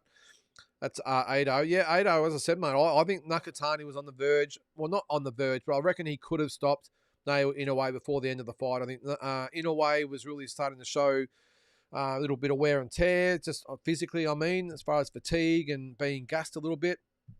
I thought that Nakatani was really starting to get his confidence up. He had momentum. He was throwing lots of shots. A lot of them are landing. And I think he had Inoue on the run a bit. I really do. Now, what was that, the 10th round? He had 2 more rounds after that to get the job done. I reckon it was possible he could have got it done. But then, of course, the head clash, and that was the end of that. No, in a way, great fighter that he is, regrouped, and then won the final 2 rounds. Sam, how are you there, mate? Who wins, Lynden, Tszyu, or Spence? Tszyu for me, Sam. I think Tszyu can get the job done. Yep, just based on what I've seen from Spence. Hard to get that Terence Crawford fight out of my head. It really is. And again, the 3 years out and all that sort of stuff, and the car accidents and the detached retinas and the weight cuts, all that sort of stuff. I just think this could be Tim's time. I might change my opinion leading up to the fight, Sam, if I see a bit of footage of Spence, and maybe I'll have a look back at some of his fights beforehand. I mean, but let's just say it's Tim's best chance ever of beating a fighter the caliber of Errol Spence Jr. Let's just say that. J Beebs, not to poo on Inoue's big win. Did you see a decline? 33 years at super bantamweight is old. I fear a move to 126 at his age, and a 6'1" Rafael Espinoza is a bad recipe for him. Mate, I agree. Now, when I was watching the fight, I remember thinking, geez, this is not the normal Nail Inoue, but I must admit I put it down to the fact that he was in the ring with Junto Nakatani. Had it been anyone else, I would have really thought, geez, he is on the decline. But again, I put it down to Junto Nakatani being the opposing fighter. But having watched it again, well, not all of it, but highlights and bits and pieces, different rounds and whatever, I'm with you. I thought definitely Nail Inoue is showing signs of maybe there's a bit of a decline, but also this is a guy that is just used to winning, and he's just used to obliterating opponents. He almost looks a little bit bored. Now, you couldn't be that way, obviously, against Junto Nakatani, but something just wasn't the same as what it normally is, and it shows what a great fighter that he is. He was still able to have a great win, even with that, like you say there, that decline. You're right, 33 years is old, and I'm with you. I don't think he needs a move to 126, especially fighting someone like Rafael Espinoza. I think his best bet is to stay at 122 and fight Bam Rodriguez and maybe Junto Nakatani in a rematch, and then maybe see where he's at. I just don't see the need to go to 126, J Beebs. I just don't think he needs to do it. I know we're always chasing legacy and we're always chasing belts. The guy's a Hall of Famer. The guy's an all-time great. Does he really need to continue to push himself up when he just doesn't need to? He's going. Look, it's not like if he doesn't go to 126, he's going to be accused of ducking fighters. I mean, he's always fought everyone at some stage. I think the real fans would see him not going to 126 as just being a smart move. And he's rocketed through the divisions. He's jumped pretty quick sometimes. I think most people would say, yeah, why would you go to 126 and fight a 6'1" Rafael Espinoza? Stay at 122, fight maybe Nakatani in a rematch, and then Rodriguez, or the other way around, and then call it a day, and he'll go down, or he will already go down as an all-time great, but go down as an immortal, I suppose you would almost put him in that category. Ado, quick rundown on the Nikita Tszyu card. All right, let's have a quick look. All right, so I'll just go from the bottom of box rec up here, guys. We've got Kyron, Dryden, and Hunter Ione, or Inoue. It's not Inoue, Ione. Dryden will probably win that fight, but I've had my say about that. I'm not really interested in that. I think he'll beat Hunter Ione. Wayne Talape and Benjamin Amos. That is over. Doesn't actually say the distance on these ones. Sorry, guys. Don't know enough about them. I'm looking at the other resumes or records. 3-2 versus 3-1. I got no idea, Ado. Brent Walton and 4-2 against Jaden Vasika. 1-1. I'll guess and go with Walton. I can't remember seeing him fight, to be honest. Raheem Mundine, CJ, 2-0 against Lance McDonald, 1-4-1. I think we know where that's going. Actually, looking forward to seeing what Lance McDonald wears at the weigh-in tomorrow. That'll be interesting. Whether he wears, if you haven't seen it, the G-string or whatever it is, CJ Mundine will win that fight easily. Brandon Grutch versus Caleb Tszyu, 3-6 versus 4-1. Now, this is in Newcastle. I don't know anything about Caleb Tszyu. It's in Newcastle. Brandon Grutch, is the, we'll call him the A side. He wins the fight. You know where I'm going with that one. Looking forward to this one. Kira Rushton, 8-0 against Berke Varol, 9-0. So he is from Turkey, Berke Varol. Now, let's just say, I was going to look at his record. Yeah, it's okay. The last guy he fought was 1-5. But the guy before that was 20 wins, 9 losses, 19-6, 7-0 there, 6-5. So, yeah, look, not a great resume, but he's been brought over, obviously, to serve a purpose. And you'd think that Kira Ruston will beat Berke Varol. Then we have Jack Bowen against Tongo. Great fight, that one. 11-1 Tongo versus 12-1 Jack Bowen. Tough fight. I'm going to go with Jack Bowen in a close one. That'll be a great fight, though. I've still got sort of memories of Jack Bowen being iced by Ronald Quinlan, and Tongo can punch. But I'm going to stick with Jack Bowen. I think he's learnt from the Quinlan fight. Really looking forward to this one. Callum Peters, 6-0 against Joashon James, 10-1-2. Now, his sole loss, I did look at his resume the other day, was against, there you go, Lester Martinez. He was stopped in the 4th round in that fight in March last year. But big test for Callum Peters. I think he can come through with it. What a legend he is. He just the way he talks, is a great personality. Obviously, the kid can fight. All I'm looking for, though, I want him to be nice and tight. I don't want him to be just rushing ahead, just thinking he's going to steamroll Joashon James, which he seems to do in all his other fights. I think, and I'm hoping that he fights a smarter fight. And I'm going to stick with Callum Peters by decision in that one. That is over 10 rounds.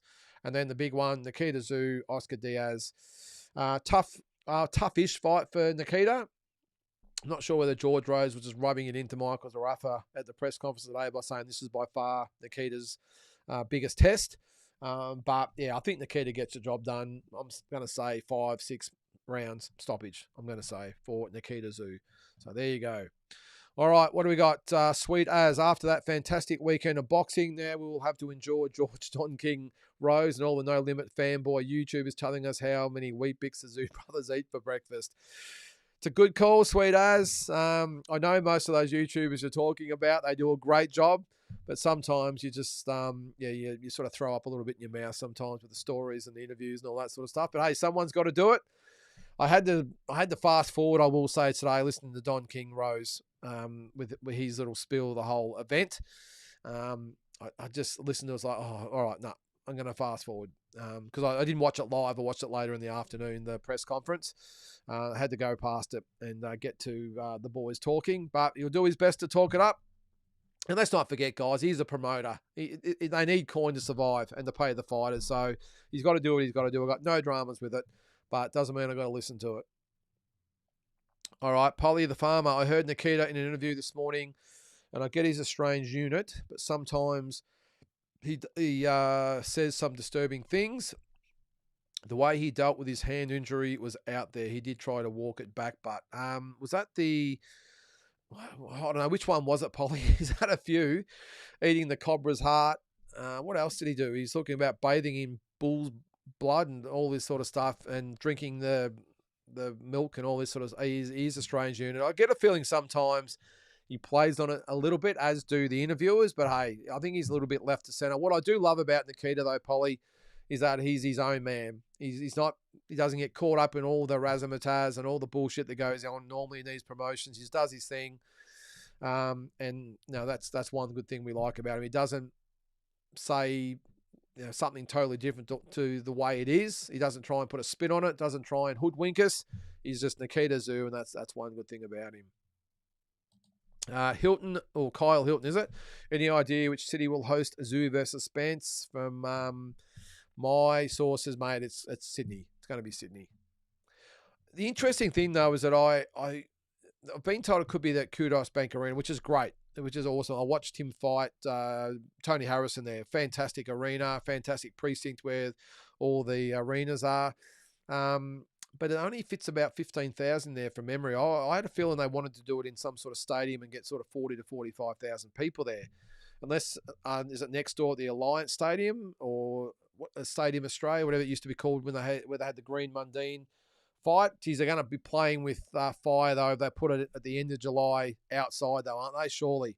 If it is in Sydney, I would 100% think it would be inside. Queensland's a different story. I have seen Pacquiao Horn, obviously, in July up there as well, and it was like a summer's day up there. For us Victorians, it was anyway. I think I got sunburnt that day.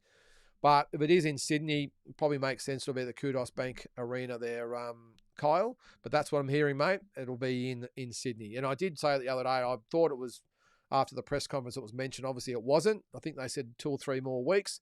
But all sources that I've got, Kyle, say it will be Sydney. Even on the No Limit poster, it's got the Harbour Bridge. So I don't know. I think they're already giving it away. But all right, Shadow Boxer. One thing they can try and harp on about to sell the Jai fight to Benavidez is that Jai is technically the lineal and ring champion. Man that beat the man, only selling point. Yeah, good call, Shadow Boxer. Yep, that's one thing they can't take away from him, is that he is a lineal and ring magazine champion. So whether that's enough to have David Benavidez maybe start to look in his direction, I'm not sure it'll be enough, Shadow Boxer. We've spoken about it enough, of course, but yeah, I'm not so sure it's going to be enough to get him to look over the Zuffa fence there, mate. Samuel, do you think Jai would have made a meal of Zerto like David did? I do, maybe not as quick, but ask Big J that. I don't think Jai would have done the number on Zerto that David Benavidez did. Sam, I'll call you Sam. I know it says Samuel there, but I'm going to call you Sam. Yeah, I think he could 100% have stopped Zerto. Yep, I do. But Jai is not a big puncher. He can punch, but he's more an accumulation puncher. I just think he would have probably boxed Zerto a bit more than what Benavidez. I think Benavidez obviously done a lot of rounds and just knew what he had and that Mexican type of style that he has as well. I think Jai would have dominated Zerto, yes, but I don't think he would have stopped him and made a mess of him like David Benavidez did, but that doesn't mean much. They're just different styles. So I think he would have beaten him comprehensively there, Sam. Tony, have you ever had the pleasure of meeting and having a yarn with Gus Mercurio, legend? I have, Tony, many years ago. I was only a kid back in the 80s. I did meet Gus Mercurio at some sort of sports night, or I can't remember where it was actually. Might have been an amateur fight night or something like that. But I did talk to him, mate, and absolute legend. Obviously, referee, boxer. He's in Crocodile Dundee 2, I think it was as well, and lots of other shows and movies and that as well. Gus Mercurio, and he was a legend, 100% there, Tony. Jason, if Zuffa doesn't have stacked weight classes, how can they not work with other promotions or sanctioning bodies? Dana's stupidity amazes me. Yeah, well, they don't have those in-between divisions. And it sounds like Lopez and Hitchens are both going to go up to welterweight.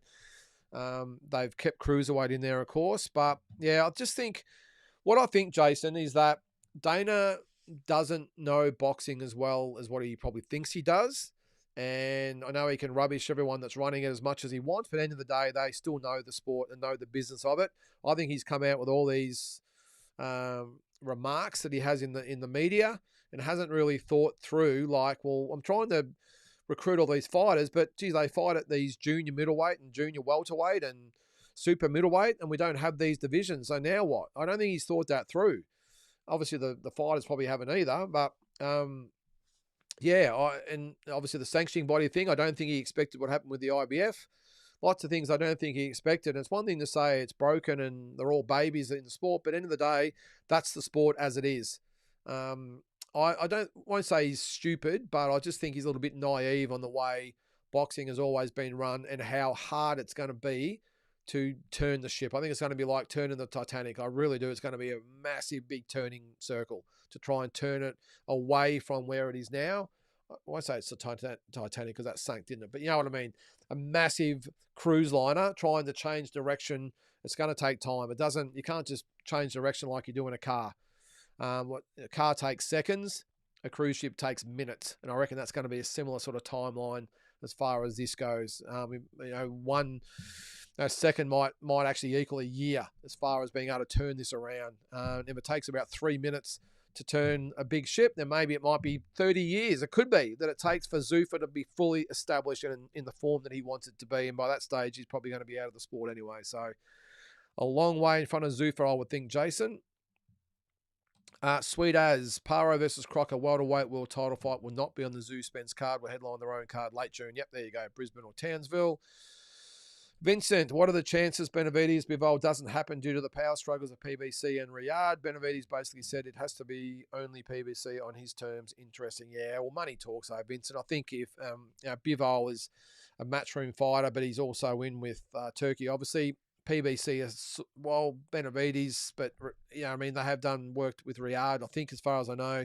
I think if Turkey wanted Benavidez and Bivol, I think they'd come to an agreement money-wise, I would think. Imagine Jai fights Benavidez in the future and wins. The entire population of Australia would come together. That would be the very best thing that could happen. We need it more than ever nowadays. Yep, as I said before, Tony, Jai versus Benavidez is the biggest fight in boxing, world boxing I'm talking about. And you would hope that maybe, and if you're out there, Peter Bedell and Brendan Bradford and all those guys, you would think that Jai might actually get a highlighted story and interviews and a week-long or 2 weeks long campaign of stories every day. And Jay, if you're out there, Jay McAllister, I know you actually really support Jai, so I'm not going to get onto you, but you would go down and spend a couple of weeks with him wherever he lives and just do a full-on fight camp with him and interview him every single day and do a little mini documentary or whatever it might be. But yeah, you would hope that if it does happen, that he would get the recognition and attention that he would 100% deserve, because that's a massive world fight, not just an Aussie fight. Unlike Tszyu versus Spence, which is massive here, but only lukewarm overseas. Big J. This has gone under the radar because of the weekend, but it's absolutely disgraceful that the Tera Moana fight versus Tupou fight was allowed to happen. Damn near killed him. Yeah, I'm with you there, mate. And I've said it before. I've done videos on it. The combat board need to be more accountable or held more accountable for some of these matchups they're allowing. Now, maybe they've looked at the Tupou fight, went, oh, well, but looking at his resume, you got to remember a lot of these combat sports guys, they're not really boxing people. I've dealt with them for years in Victoria. I don't know whether it's changed, but half of them didn't really know anything about boxing. A couple of them, Scott Brow was fantastic, but a lot of them they're just in the offices there. And I think their job is just to go, oh, yeah, well, he's got a 29-7 record. Okay. He's had a few good wins there. He's fought some good guys. Yeah, okay, we'll sign it off. But they needed someone to go, yeah, hey, his record looks okay. You put him in there, he's going to get hurt. And that's what happened. And that's why I've said all along, BJ, there needs to be more attention put on the combat boards for some of these mismatches that they allow to happen. Because there's some awful mismatches out there and some people that get really knocked out bad. And that was obviously one of them. Now, back in the day, 5-6 years ago, might have been a good fight. But Bowie Tupou, is it Bowie Tupou? That's how you pronounce it. Was in no state to fight Tera Moana. It's as simple as that. So, All right. Explicit. I'll call you there. Inoue, Bam circulating for December or January. Should Bam fight Nakatani, Inoue's brother, first after Vargas? Good question. I did see that explicit. They're talking about, I thought it was January or February of 2027 they're sort of looking at, which means Inoue will probably have maybe 2 fights before then as well. Risky fighting Nakatani again before then, I would think. And I think Inoue would be well within his rights, apart from money, which would still be massive in Japan, to say to Nakatani, I think you've got to earn a rematch.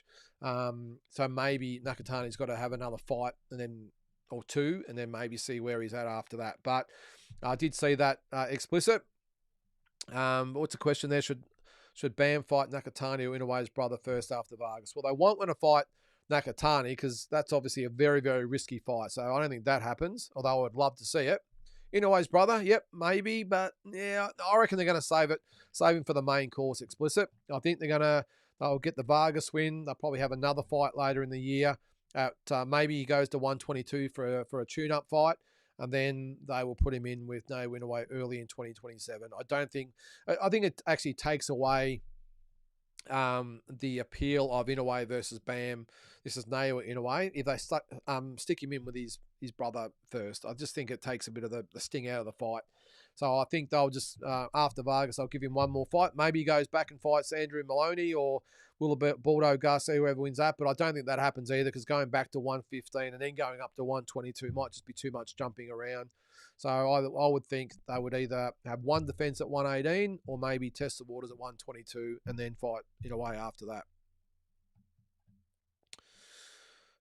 Big J, I think a lot of the blame a lot of the blame for that fight. This is Tera Moana.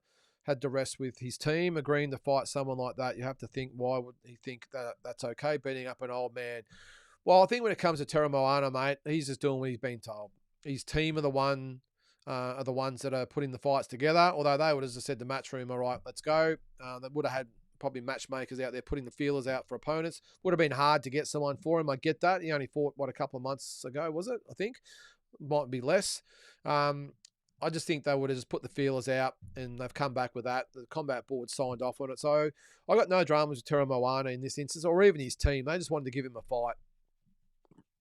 But again, I've got major dramas with the combat board for signing it off. Explicit, seeing a lot of people have Benavidez at number 3, pound for pound ahead of Shakur and Bam. Do you agree? Again, I might do this tomorrow, explicit, but I'd probably have him. No, I don't think I'd have him ahead of either of those guys. It was a great performance, but I would still have Shakur and Bam just ahead of him, especially Shakur. You can make an argument for Bam, but definitely Shakur is ahead of Benavidez for me. Big J, Tera Moana looks like a bully fighting these opponents. Not a great look, and it's borderline bullying. Well, he does look like a bully, Big J, but again, it's not his call. He just trains and fights whoever they put him in front of. That's just the way it works. Tera Moana's not going, oh, hang on, no, I can't fight him. He's this or he's that. No. He'd just be, you're fighting this guy on this date, and he'd be just like, okay, whatever. So again, his team would have just said it to the promoters. He would just want someone that hopefully will give him rounds.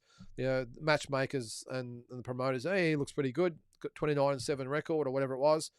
And then submitted that to combat board who have signed it off.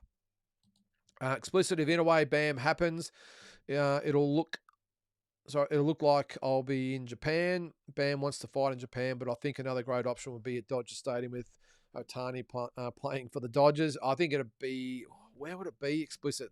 Would the money be in Japan? I think it would be.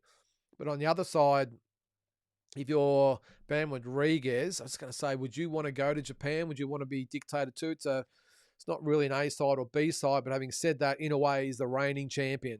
And Bam Rodriguez is going up to fight for those belts. Don't know. I'd love to see it. Maybe, like you said there, Dodger Stadium, or maybe in, where's he from? Texas, I think, isn't he? Bam, I think. But either way, I've got my gut feeling says Japan, though, explicit. I think that's the bigger fight over there, and I think that's where the money is. Eminem, Nakatani suffered a broken orbital, and I wouldn't be surprised if Zerto was the same. Yeah, no surprise at all there, mate. Tony, I'm showing my age, but Jai going to Zuffa is similar to Jezza going to Captain Coach St Kilda. A little bit that way, mate. A little bit that way. If you don't know who Jezza was, one of the greatest footballers of all time, playing for the greatest club of all time, Alex Jesaulenko. who played for Carlton back in the day. But we're not talking footy tonight. I refuse to. So no more football questions there, Tony. Saw a post that Canelo went to a longevity clinic in Switzerland and found out his biological age is 26 years old. Okay. I looked at the comments and were they mostly about Crawford. He's still got a beanie's bonnet about the Crawford loss, hasn't he? Explicit. He's still blaming injuries and everything else. So what is it? It's a longevity clinic. So his biological age is 26. What is he, 34? I think he is. Yeah, it's interesting. Yeah, I think he looked great at the fight yesterday. He looked in really good condition, Canelo. So I think Christian and Billy might be in for a fight in September, I think. Usyk and Kabiel fight might happen in Germany after the kickboxer and would rather prefer Kabiel over Fury. Yeah, but again, it comes down to money, though, Explicit. So you're looking at it through the wrong dimension there, mate. It might make the most sense and it might be the best fight, but it doesn't make anywhere near the money as Fury. So I would say, well, you might be right. If Usyk... So Usyk's fighting the kickboxer, in May, isn't he? This month, is it? End of May, I think it is. Or is it? Whatever, I don't care. Fury and Joshua are going to fight in November, so you wouldn't think that they would be ready to fight till at least mid-2027. So he's going to have fights in the meantime, so maybe he would. Or maybe he stays out of the ring for a year. I don't know, but... which he has already, hasn't he? It's been a year by the time he fights the kickboxer has been almost a year. So I would say he will stay out and let Fury and Joshua fight, and then he'll fight the winner of that, I would think. That's just what's going to happen, Explicit. It's as simple as that, mate. And doesn't make it right, but that's what's going to happen. Fury, Joshua, the fighter that wins that will fight the winner of Usyk and the kickboxer, I would say. What's his name? Spider Rico, Verhoeven. Benavidez called out Canelo again at the post-fight interview. The more fights both fighters have, the further apart that fight is. Yeah, I felt like saying, David, come on, mate. Not going to happen. Canelo just walked out of the building. Didn't want it. Didn't even want to be there for it. It's not happening. Not going. Especially now you fight at 200 pounds and Canelo fights at 168. Naz, Jesse Bolt looks like a good signing for Matchroom. Nothing special technically, but really fun to watch. I think that's about it, Naz. It's really fun to watch. Going to put bums on seats, make people watch. I've just got to worry about his longevity, though, Naz. I think they've got to match him very carefully, or else that is an accident waiting to happen. I love watching him fight, Naz. I love the nickname, the Tip Rat. I think it's fantastic. I think he's got a good support crowd around him and a team and everything. I can see why they've signed him, but he's just he's a stocking filler, Naz. He's just there to fill the undercards, I think. But yeah, I welcome it from Eddie though. I think it's good for Matchroom to sign fighters like Jesse because they would not be signed by anyone normally. And obviously the No Limits are off doing their thing and they don't really dig deep. No Limit, they just got their little boys club or whatever they have that they keep going to and all their mates that they keep putting on the shows. Same old. Well, I like that Matchroom has said, you know what, we're going to give this young kid a bit of a crack on our cards. I think it's awesome. And as I said, I think he definitely needs to be matched correctly, but fun to watch. Always comes to fight and he's a real entertainer. So a rap for him that he's actually got an opportunity. And that was the same as Jake Wiley. After the good effort he put in against George Kambosos, they signed him as well. So all round a great example of what can happen if you take your chance. What's that there? No Limits Code of Conduct has NRL DNA. Is that Sean, is it? Yep. Yeah, that's a good call, Sean. Yeah, I think they don't care about the Code of Conduct. They couldn't care less. Tia Maya Aiton, is that how you pronounce it? Got another win over the weekend. I agree with Katie Taylor that she's the future for women's boxing. Her opponent, Stevie Levy, was a pisser in the press conference. I didn't see it, Naz. Is she the girl that beat Taylor Jensen? I think. I'm not sure. The Turkish girl. I'm not sure, mate. I can't comment. I'm sorry. I didn't see the fight. I didn't see Stevie Levy in the press conference. Big J, Storm have lost 7 in a row. Is that right? Jeez. I'm having a shocker this year, aren't I? Carlton are 1-7, and I think Storm are 1-7 as well. Maybe they can ask Carlton how to cope with being bottom dwellers going forward. Yeah, good one, Big J. Before the Zerto fight, there were post Canelo was attending and comments saying he's a coward for leaving or disrespectful because he left early before main event. Absolute bullshit, Explicit. He just didn't want to give Zerto any attention that he didn't earn, I would think, and just wanted to take the sting right out of it. He's not interested in fighting Benavidez, and that was his way of telling everyone. When they show Canelo on the screens, most of the crowd booed. Do you think Benavidez could take Canelo's dates? Well, Benavidez will take Canelo's dates. Although September, what's in September? So Canelo is September the 12th, that is the Mexican Independence holiday, but it's in Riyadh or Saudi Arabia. So Benavidez will probably fight that weekend in Vegas again, you would think. Will it be against Bivol? We'll see. But yeah, I don't know. I think it just would have been the Benavidez fans booing Canelo there explicit. I mean, Canelo is a national treasure, isn't he? Like Chavez was. So I don't think it would have been all the Mexican fans there, just the ones that were there to watch Benavidez, I think. All right, we've got a super chat from Andy. How are you there, mate? $10. Thank you very much. Hello, Lynden, Tara, and chat. Congratulations to all the recent winners lately. Naoya Inoue is an all-time great and the greatest Japanese boxer, in my opinion. Subscribe, share, and smash that like button, please, folks. Thank you very much, Andy. Very much appreciated there, mate. All right, I've got a few comments to get through, but that's cool. We'll keep going as long as we need to. I think I spent a long time on a few questions tonight, so sorry about that. All right, Asbot. Depends on how Tim loses. If Spence Tszyu is a cracker, close fight, and Tim loses but has a great performance, he may be able to fight on, I reckon. Yeah, good point, Asbot. If it's a really good fight and he loses a close decision or maybe gets stopped late in a great fight, then, of course, he would be sort of welcomed back onto the scene. But we like winners, though, Asbot. So he would still probably have an audience, but it just wouldn't be as big, I wouldn't have thought. But I think he'd know that. What's that, Ryan? Yeah, below the belt as far as Carlton goes. We'll be back next year. Haven't we been saying that for 20 years, Ryan? I think Jai should fight the entire Carlton list. I've got Jai. Yeah, I think he could fight them all at the same time, Ryan. He'd still knock them all out. This is probably delusional, says Explicit, but could you see Benavidez compete at heavyweight? If not soon or not at all, could be beating Opetaia lead to that narrative. I could definitely see it, Explicit. I think he would definitely want to test himself at heavyweight. I mean, just because you go to heavyweight doesn't mean you got to fight at 230, 240, 250, whatever it is. He probably walks around at a couple of 100 pounds anyway. So why couldn't he beef up to about 215? It'd be small, but geez, I think his overall talent, again, his hand speed, foot speed, all the stuff that makes him such a very good fighter, I think he'd still be able to handle most of those guys. I mean, just because they're big doesn't mean that they'll be able to beat David Benavidez. I mean, look at yesterday. A lot of people said, well, Zerdo's is too big for him. Not the case. So just because you're a big guy, I mean, if anything, I'd still back Benavidez. He's a big, strong, tough guy, even though he'd be a lot smaller size-wise. I still back him to probably knock out probably 90% of heavyweights out there, no problem. I mean, the top, well, maybe even more, probably 95%. The top 5% of those really top guys, I think he beats everyone else. So, yeah, no, not delusional at all there, mate. Naz... Wardley versus Dubois this week. Is that on this weekend? Wow. Excuse me. It's one fight that deserves to be pay-per-view. Excuse me, guys. Got to respect Wardley's mindset to take on the best available. I, with everything going on, Naz, I completely forgot that it was this weekend. I thought it was still a month or two away. There you go. Just so many big things happening at the moment.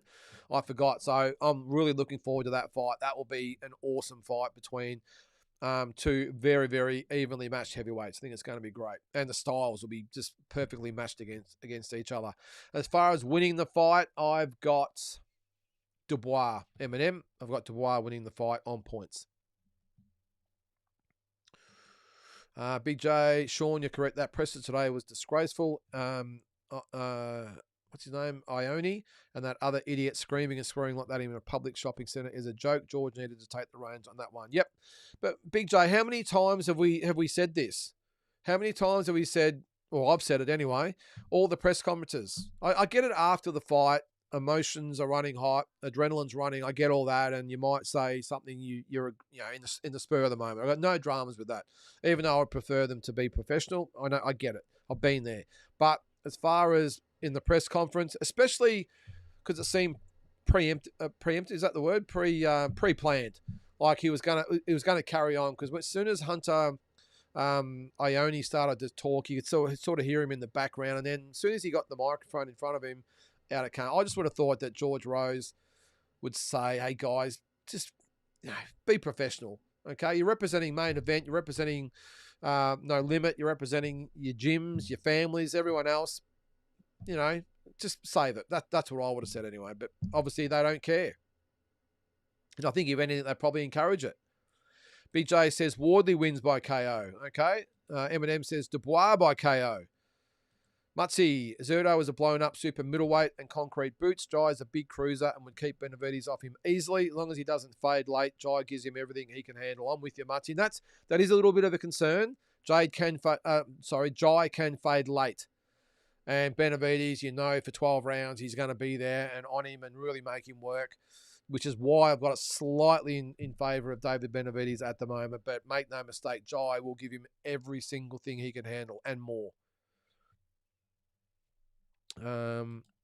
Sorry, what's that, Danny? Sorry, mate, I can't comment on that because I just didn't watch her. This is Tia Mai, is it? Her form and technique is fantastic for a teenager, let alone a female. She'll be a long reigning champion. All right, now you've said that, I'm going to go check her out. Her fighting, I mean. Naz, I think Wardley too relentless for Dubois, mentally breaks him down and TKOs him. Yeah, good call. Naz, you've definitely put a rocket up Peter Vidal. Lynden, since your pep talk, he's gotten so much better with his comments, etc. Not scared to disagree with George anymore. You're right, Naz, and I have spoken to Pete a few times, whether by text or on the phone, whatever, and I think he's improved out of sight, Naz. I think I really enjoy listening to Peter talk, and I think he's grown into the role. I think now it's not, should I say this or not say that, just be politically correct with everything I do. Now he's actually questioning, like you said, George, and not just towing the company line. He criticises both Tszyu. He's criticised Michael Zarafa, and I think he's doing a great job. And I really think the mix now of, I've said before, just having 3 on the panel has worked a hell of a lot better than in the past having 4. So, no, he's gone ahead in leaps and bounds, and definitely want to get Pete on this show in the coming weeks for the new Wednesday slot we're gonna start with. And the other thing I'm looking to do, guys, we might give it a trial, but it will be to have you guys on here. I know I said last week it might be having one of you on. We might be able to actually have a little mini panel going at the one time. So there might be 3 or 4 of us on here at the one time, having a bit of a chat about boxing. I'm willing to give it a go.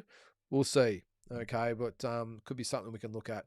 All right, Kane, great weekend of boxing, 2 very entertaining fights, and the undercard for Benavidez was great viewing also. That's one thing we haven't spoken about, guys, the undercard. How good was it? Right from the first fight, right to the last fight, just great fights, great card. So PBC, well done, great stuff.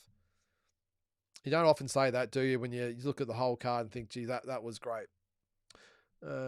Danny, would love Wardley to win, but my gut says Triple D. That's Dubois. Wardley's defense is not the best. He relies on his toughness and power, but Dubois is the biggest puncher he will have faced. And I just think the experience level, I know that didn't sort of matter when Wardley fought Joseph Parker. I just got a feeling that Dubois, having seen what Wardley did with Parker and Huni, I think I know he's not the most intelligent fighter, by the way, Dubois, but I think he would have learned from that. I think overall, just head-to-head, I think he outboxes Wardley, and I just think he would have learned from Parker and Huni where he won't get caught late into a slugfest. If he's in front, I think he'll box a little bit conservatively, and that's why I think he'll win on points.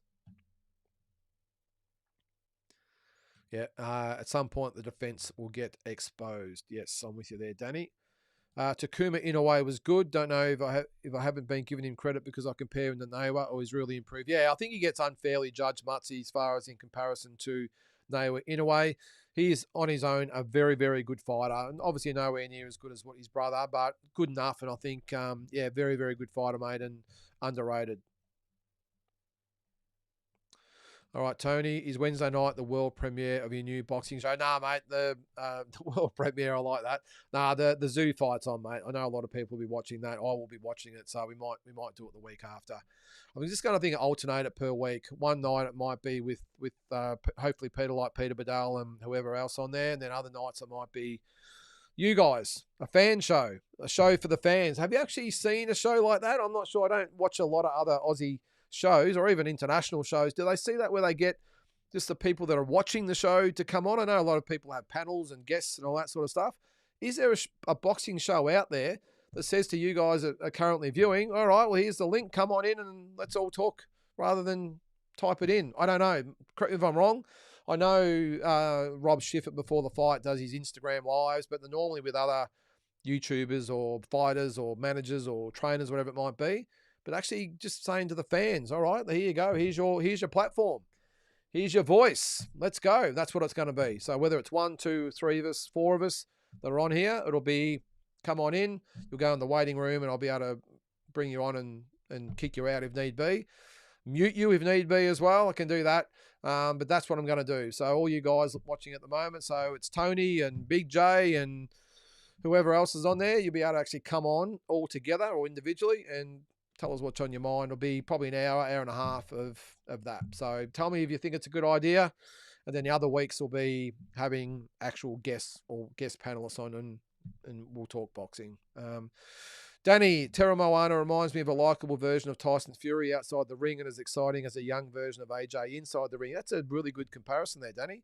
He could do for your country what AJ did for UK boxing. So I'm assuming you're from the UK, Danny. So thank you for watching. 100% right what you just said, mate. I agree. That's a really good view of Tera Moana. And he's going to cause some damage, I can tell you. Sweet as Paro was originally supposed to fight Paddy Donovan in January, not Crocker. Is that right? Okay, sorry. Yeah, Donovan. Okay, you're right. Donovan pulled out with the flu. IBF then ordered Paro Crocker, and Crocker apparently damaged his hand. Good call, Sweet as. Thank you for correcting me there, mate. You're 100% correct. What's this shadow box? I've been remiss if I didn't explain welcome to country to people who take it the wrong way. It's welcome to country, not welcome to the country. In Indigenous lands, there's over 160 countries. Okay, that's fine, but I think regular Aussie people out there, mate, probably can still have the view that maybe there is a bit of a divide put there, and I also feel for the Indigenous community and the ones that do the welcome to country by having to get up there knowing that some people are probably not going to take it the right way. I just don't think it's done in the right format. That's just my opinion. But thanks for explaining it there, mate. What do we got? Geez, we had 80 people watching, did we there, Mutsy? There you go. We only got 63 at the moment. There you go. I haven't watched it tonight, but that's great. Thanks for pointing that out. Yep. Ray Lee, evening all. I'm late to the chat. Benavidez card was a great watch. Those Mexican fighters don't hold back. Oh, it was a great fight, Ray Lee. Geez, if we get something like that every Cinco de Mayo and Independence weekend, when David Benavidez is fighting, hey, bring it. Make him the replacement for Canelo Alvarez. Carlo Copetta, how are you there, mate? Welcome to the show. I hope I'm not too far behind, have I? Yeah, I couldn't believe how much bigger Nakatani was. And anyway, he was huge, wasn't he? What's up, mate? Cheers for their efforts. Thanks, mate. Enjoy your lived experience through your conversations. Opinions alike. Everyone's got one, but how many of us have climbed through the ropes? No, I appreciate that, mate. Just giving my opinion. What's that, Tony? Seeing him make his debut in America was just horrendous, and the way he carried himself after losing to Usyk the first time really showed the world who AJ is. Okay, talking about Joshua there. I'll let you guys talk about that. There you go. Zerto Ramirez was diagnosed with a fractured orbital bone at the hospital. Yeah, it was a brutal one, wasn't it, Ray Lee? It's just shocking to see. I'll let you guys talk about AJ. About your views. All right, I'll give AJ, Shadow. This is 2 Shadow Boxer from Big J about his views. No, they're not. Benavidez destroyed Zerto, has a much better resume than Jai. Plus, Jai has that broken jaw and been clipped several times at lower competition. Benavidez has the advantage. I sort of get where you're coming from, Big J, but again, I just don't know, what a resume's got to do with who's going to win. I mean, Benavidez has got the better resume, but how does that make him the favourite to beat Jai? I know he's got more experience and top-level opponents, but I don't know. Just because one fighter's got a slightly better resume than the other doesn't mean it should make him the favourite. Yeah, he's had the broken jaw, been clipped a few times, but, probably no more than any other opponent. He's only had the broken jaw once, and it was just one of those things that happened. I mean, it happens in fights. But anyway, that's your opinion. I'll let Shadow Boxer and you guys duke it out there. Where are we up to? Just trying to lost my... All right. Mark, how are you, Mark? I'll just let everyone else talk about with Big J there. Oh, Adam, yeah, Jai sent the last 5 opponents to the hospital. Yeah, he has. Yes, yep. I mean, you could almost use the same logic. Is that look, Jai Opetaia sent the last 5 guys to hospital. So why wouldn't Benavidez be the next in line to go to hospital? You can't. And of course, I would expect back. Well, come on. David Benavidez is better than the other 5 fighters combined. Of course, he's not going to go to the hospital. That's the same sort of logic I think you're getting at there, Big J. Just because Benavidez did that yesterday to Zerto doesn't mean he's going to do the same to Jai, and same as Jai sent the last 5 guys to the hospital doesn't mean he's going to do it to Benavidez. I think we can all agree to disagree, but you guys can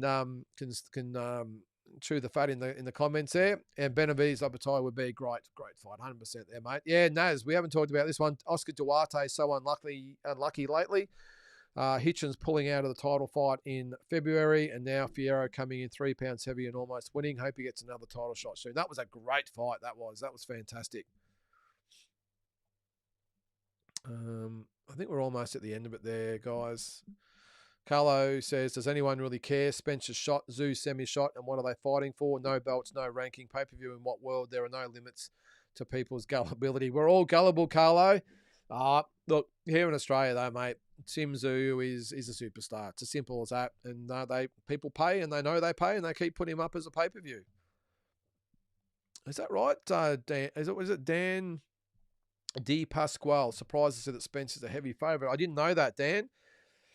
Wait till the Aussies start betting, though, mate. They will bet with their hearts instead of their heads down this way, mate. So I would think by the time they fight, he still might be the favourite, but he won't be a heavy favourite. Where are we? I'll get to the bottom here. I'll just work my way back. Glenn says Benavidez hadn't beaten a Breeders equivalent. I'm with you there, mate. Look, he's fought some really good opponents, Benavidez, but I think, geez, I mean, he's had 2 wins over Breeders, has Jai. I think he stacks up in comparison to Benavidez. And again, I'm not saying Benavidez won't beat Jai. I'm just saying, how can you say it's going to be one-sided? I don't get it.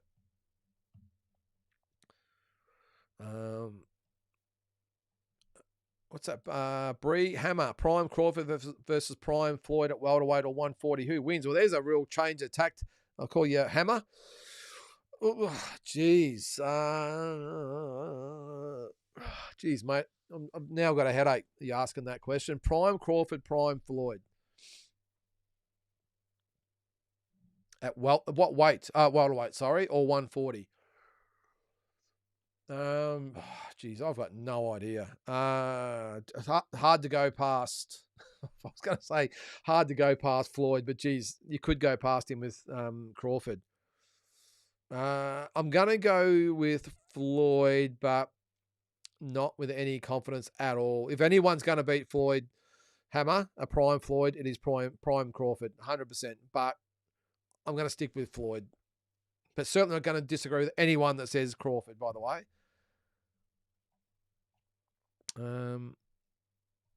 Pundits are saying, in a way, the best Asian boxer ever. They forget about Manny Pacquiao. Yeah, Manny Pacquiao still for me there, mate. Still for me. Andy, Benavidez versus Canelo fight talk today is pointless. Yes, that window is closed. Yep, I 100% agree there, mate. What's this here? Big J. Roy Jones Jr. went to heavyweight and was never the same. I think Benavidez is going to avoid that. I've been saying for a couple of years, Jai shouldn't move up. Neither should Benavidez. Yep. Glenn, I'd love to be on the panel with Batman. Yep, that's what it's for there. We'll have 3 or 4 of us on at the one time and just talking about whatever you guys want to talk about. Ryan would love to see Big J on the show. Yeah, well, there you go, guys. Everyone that's having a crack at Big J tonight, you can. We've talked about having debates and all this sort of stuff. This is the forum for it. There's no real script. I mean, we'll have a few comment or topics we can maybe start off with, but it's just coming here and talking boxing. That's what it says. So it'll be all right, Big J. You've got the Benavidez opinion. All right, Glenn, let's go. You got the floor, and Batman on there as well. You got the floor to talk amongst yourselves, and let's not argue, but let's have some conversation either way. So that's what it's for. Well, there you go. Shadow Boxer disagrees with me. Crawford beats Pretty Boy Floyd. Gets outpointed by money. Oh, there you go. So he beats the Pretty Boy Floyd. So up to, what was that? Up to 140. and Money May was welterweight and above. Yep, there you go. All right, well, that is going to do it, guys. Probably left a couple of comments on the table there. But as always, really appreciate... Hang on, I've just got a... What do we got here? Just... Oh, there you go. Sorry, I missed that one.